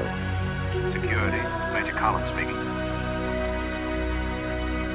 Before we say anything else, I have a few questions I'd like to ask you. Sit down a little. What's that? Just a routine test. Now then, what's that? safety zone alarm. One of us is contaminated. What? One of us has radioactive dust on his clothes. Over here, please, quickly. All right, Mr. Walker. I'll step out into the zone first. Looks like you're it. Will you step out, please? Come on. Radioactive, are you sure? Certainly. How? I haven't touched anything except that paperweight. I know, Mr. Walker. Barely touched it. You'd better spend the night here, Mr. Walker. By the time the boys in the decontamination room get through with you, it'll be quite late. Thanks.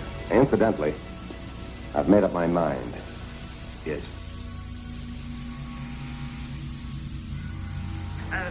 Did you find out anything about Harry? I'll tell you when you Todd? when you get here. Well, what's the house like here? Todd? Something's happening here, Gene. Something I don't understand. What? Everything it must have been. Things turning green, the house. Okay, are you a plant? Am I a plant? That's right. I hope not. Okay, no, you're not a plant.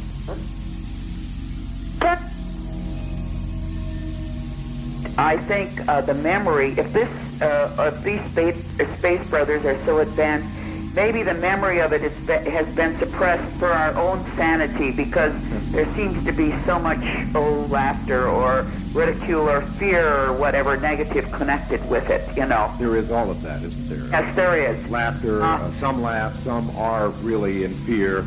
Yes, enormous fear. Right. It generates that kind of response. I've always known that every time I've ever approached any topic of this type, of anything paranormal, I've received about the same kind of mixed bag of reaction. Some people come at it with a lot of anger, ma'am. I live in space and it's very dark. But one thing, you can see a light, no matter how infinitesimal it may be.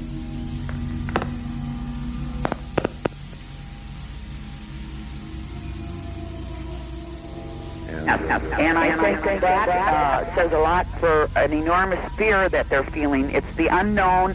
It can't be proven. And don't you think that this confusion, whether it be belief or disbelief, connected with UFOs and a lot about psychic phenomena, you know, or whatever connection here, is on purpose. The confusion is happening on purpose. They're going to make themselves known when the time is right, if they want to. And this thing about, the information about our space brothers, I think it should bring us closer to God and the wonder of it all. When it's proven, then we'll all know, won't we?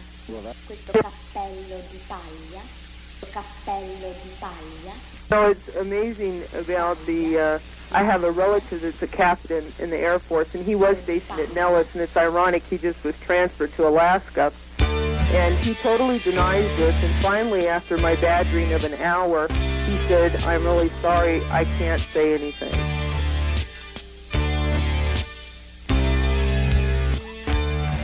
And I found it very interesting how everyone wants to cover this up. Work with someone whose father is a biologist at test sites.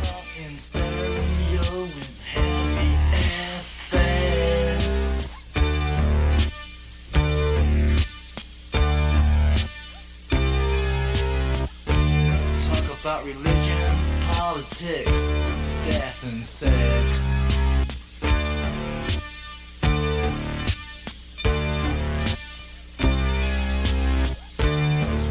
Right side, and there's two on the left. They tell me things.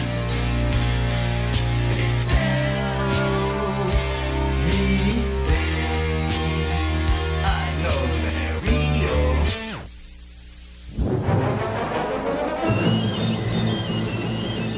Don had made up his mind to be a radio announcer. Although Don didn't know it at the time, our paths were about to cross. I was doing a show then for the Universal Company, so I went straight to his office. He certainly believes in advertising. Look at that big neon sign. The Universal Company. And look at their slogan. Gather unto you what is yours.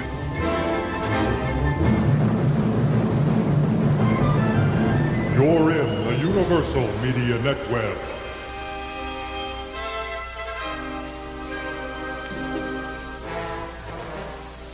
This has been Over the Edge. Tonight, another UFO.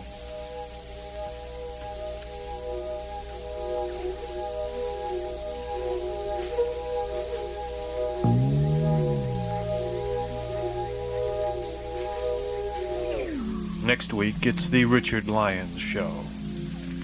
Don't miss it.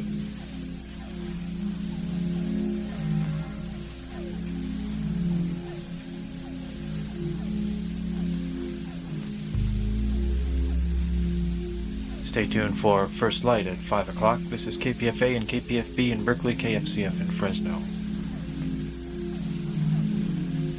And he claims that it's possible he's a clone.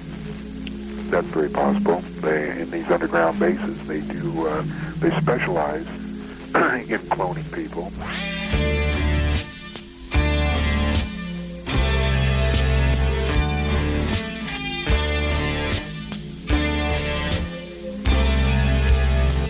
Went to a medium, she said I was possessed.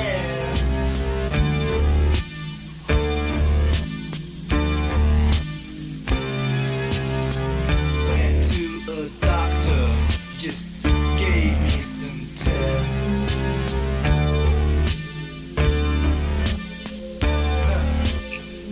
You know, he showed me some ink blots, looked just like a hornet's nest.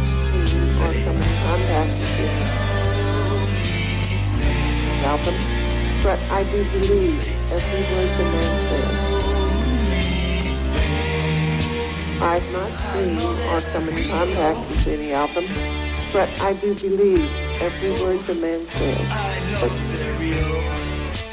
And when I first heard that from a very good friend of mine who worked in Saudi Arabia as a consultant over there, he started talking about clones. And I got to thinking, this guy's nuts. I mean, how could this good friend friend of mine tell me about something, subject so outrageous.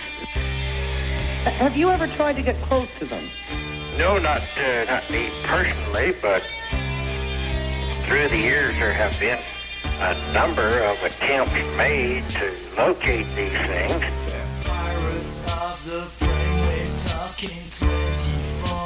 By people with far more scientific background than I have. We have a college here in our neighboring town of Alpine, Texas.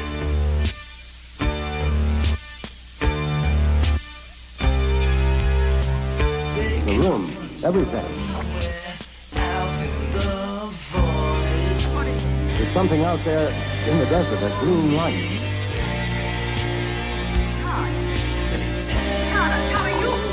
Dean, listen to me. Hello, hello, hello, hello. And then in the last year, I found out he's talking about things that are happening.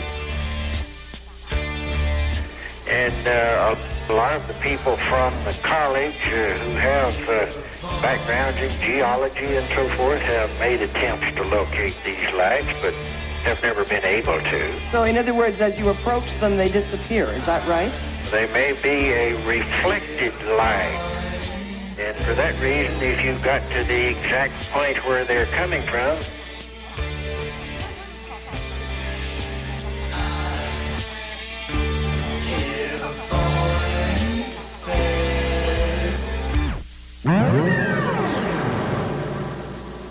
Can I call him? Can I talk to him? Just for a moment. We're right at the end of the show here. What do you want to say? I want to tell him where to go and see that confounded thing. Oh. And then when he goes and sees it, then he can tell the rest if he wants to. Very quickly. True. Well, speak. Where?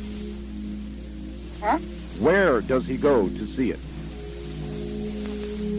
Well, are we on the air? Yes. Oh, well, dear, I don't want to tell him on the air until he goes and sees it.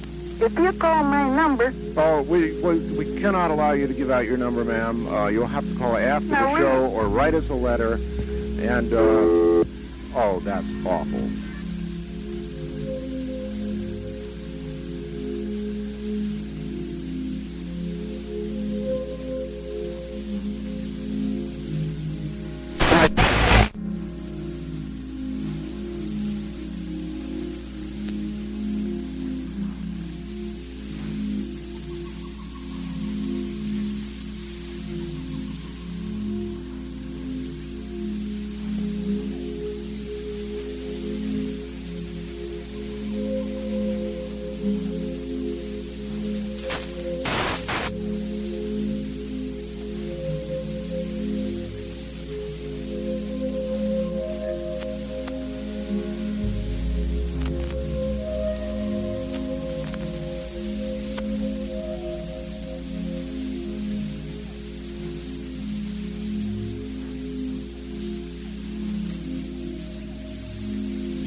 Bye-bye.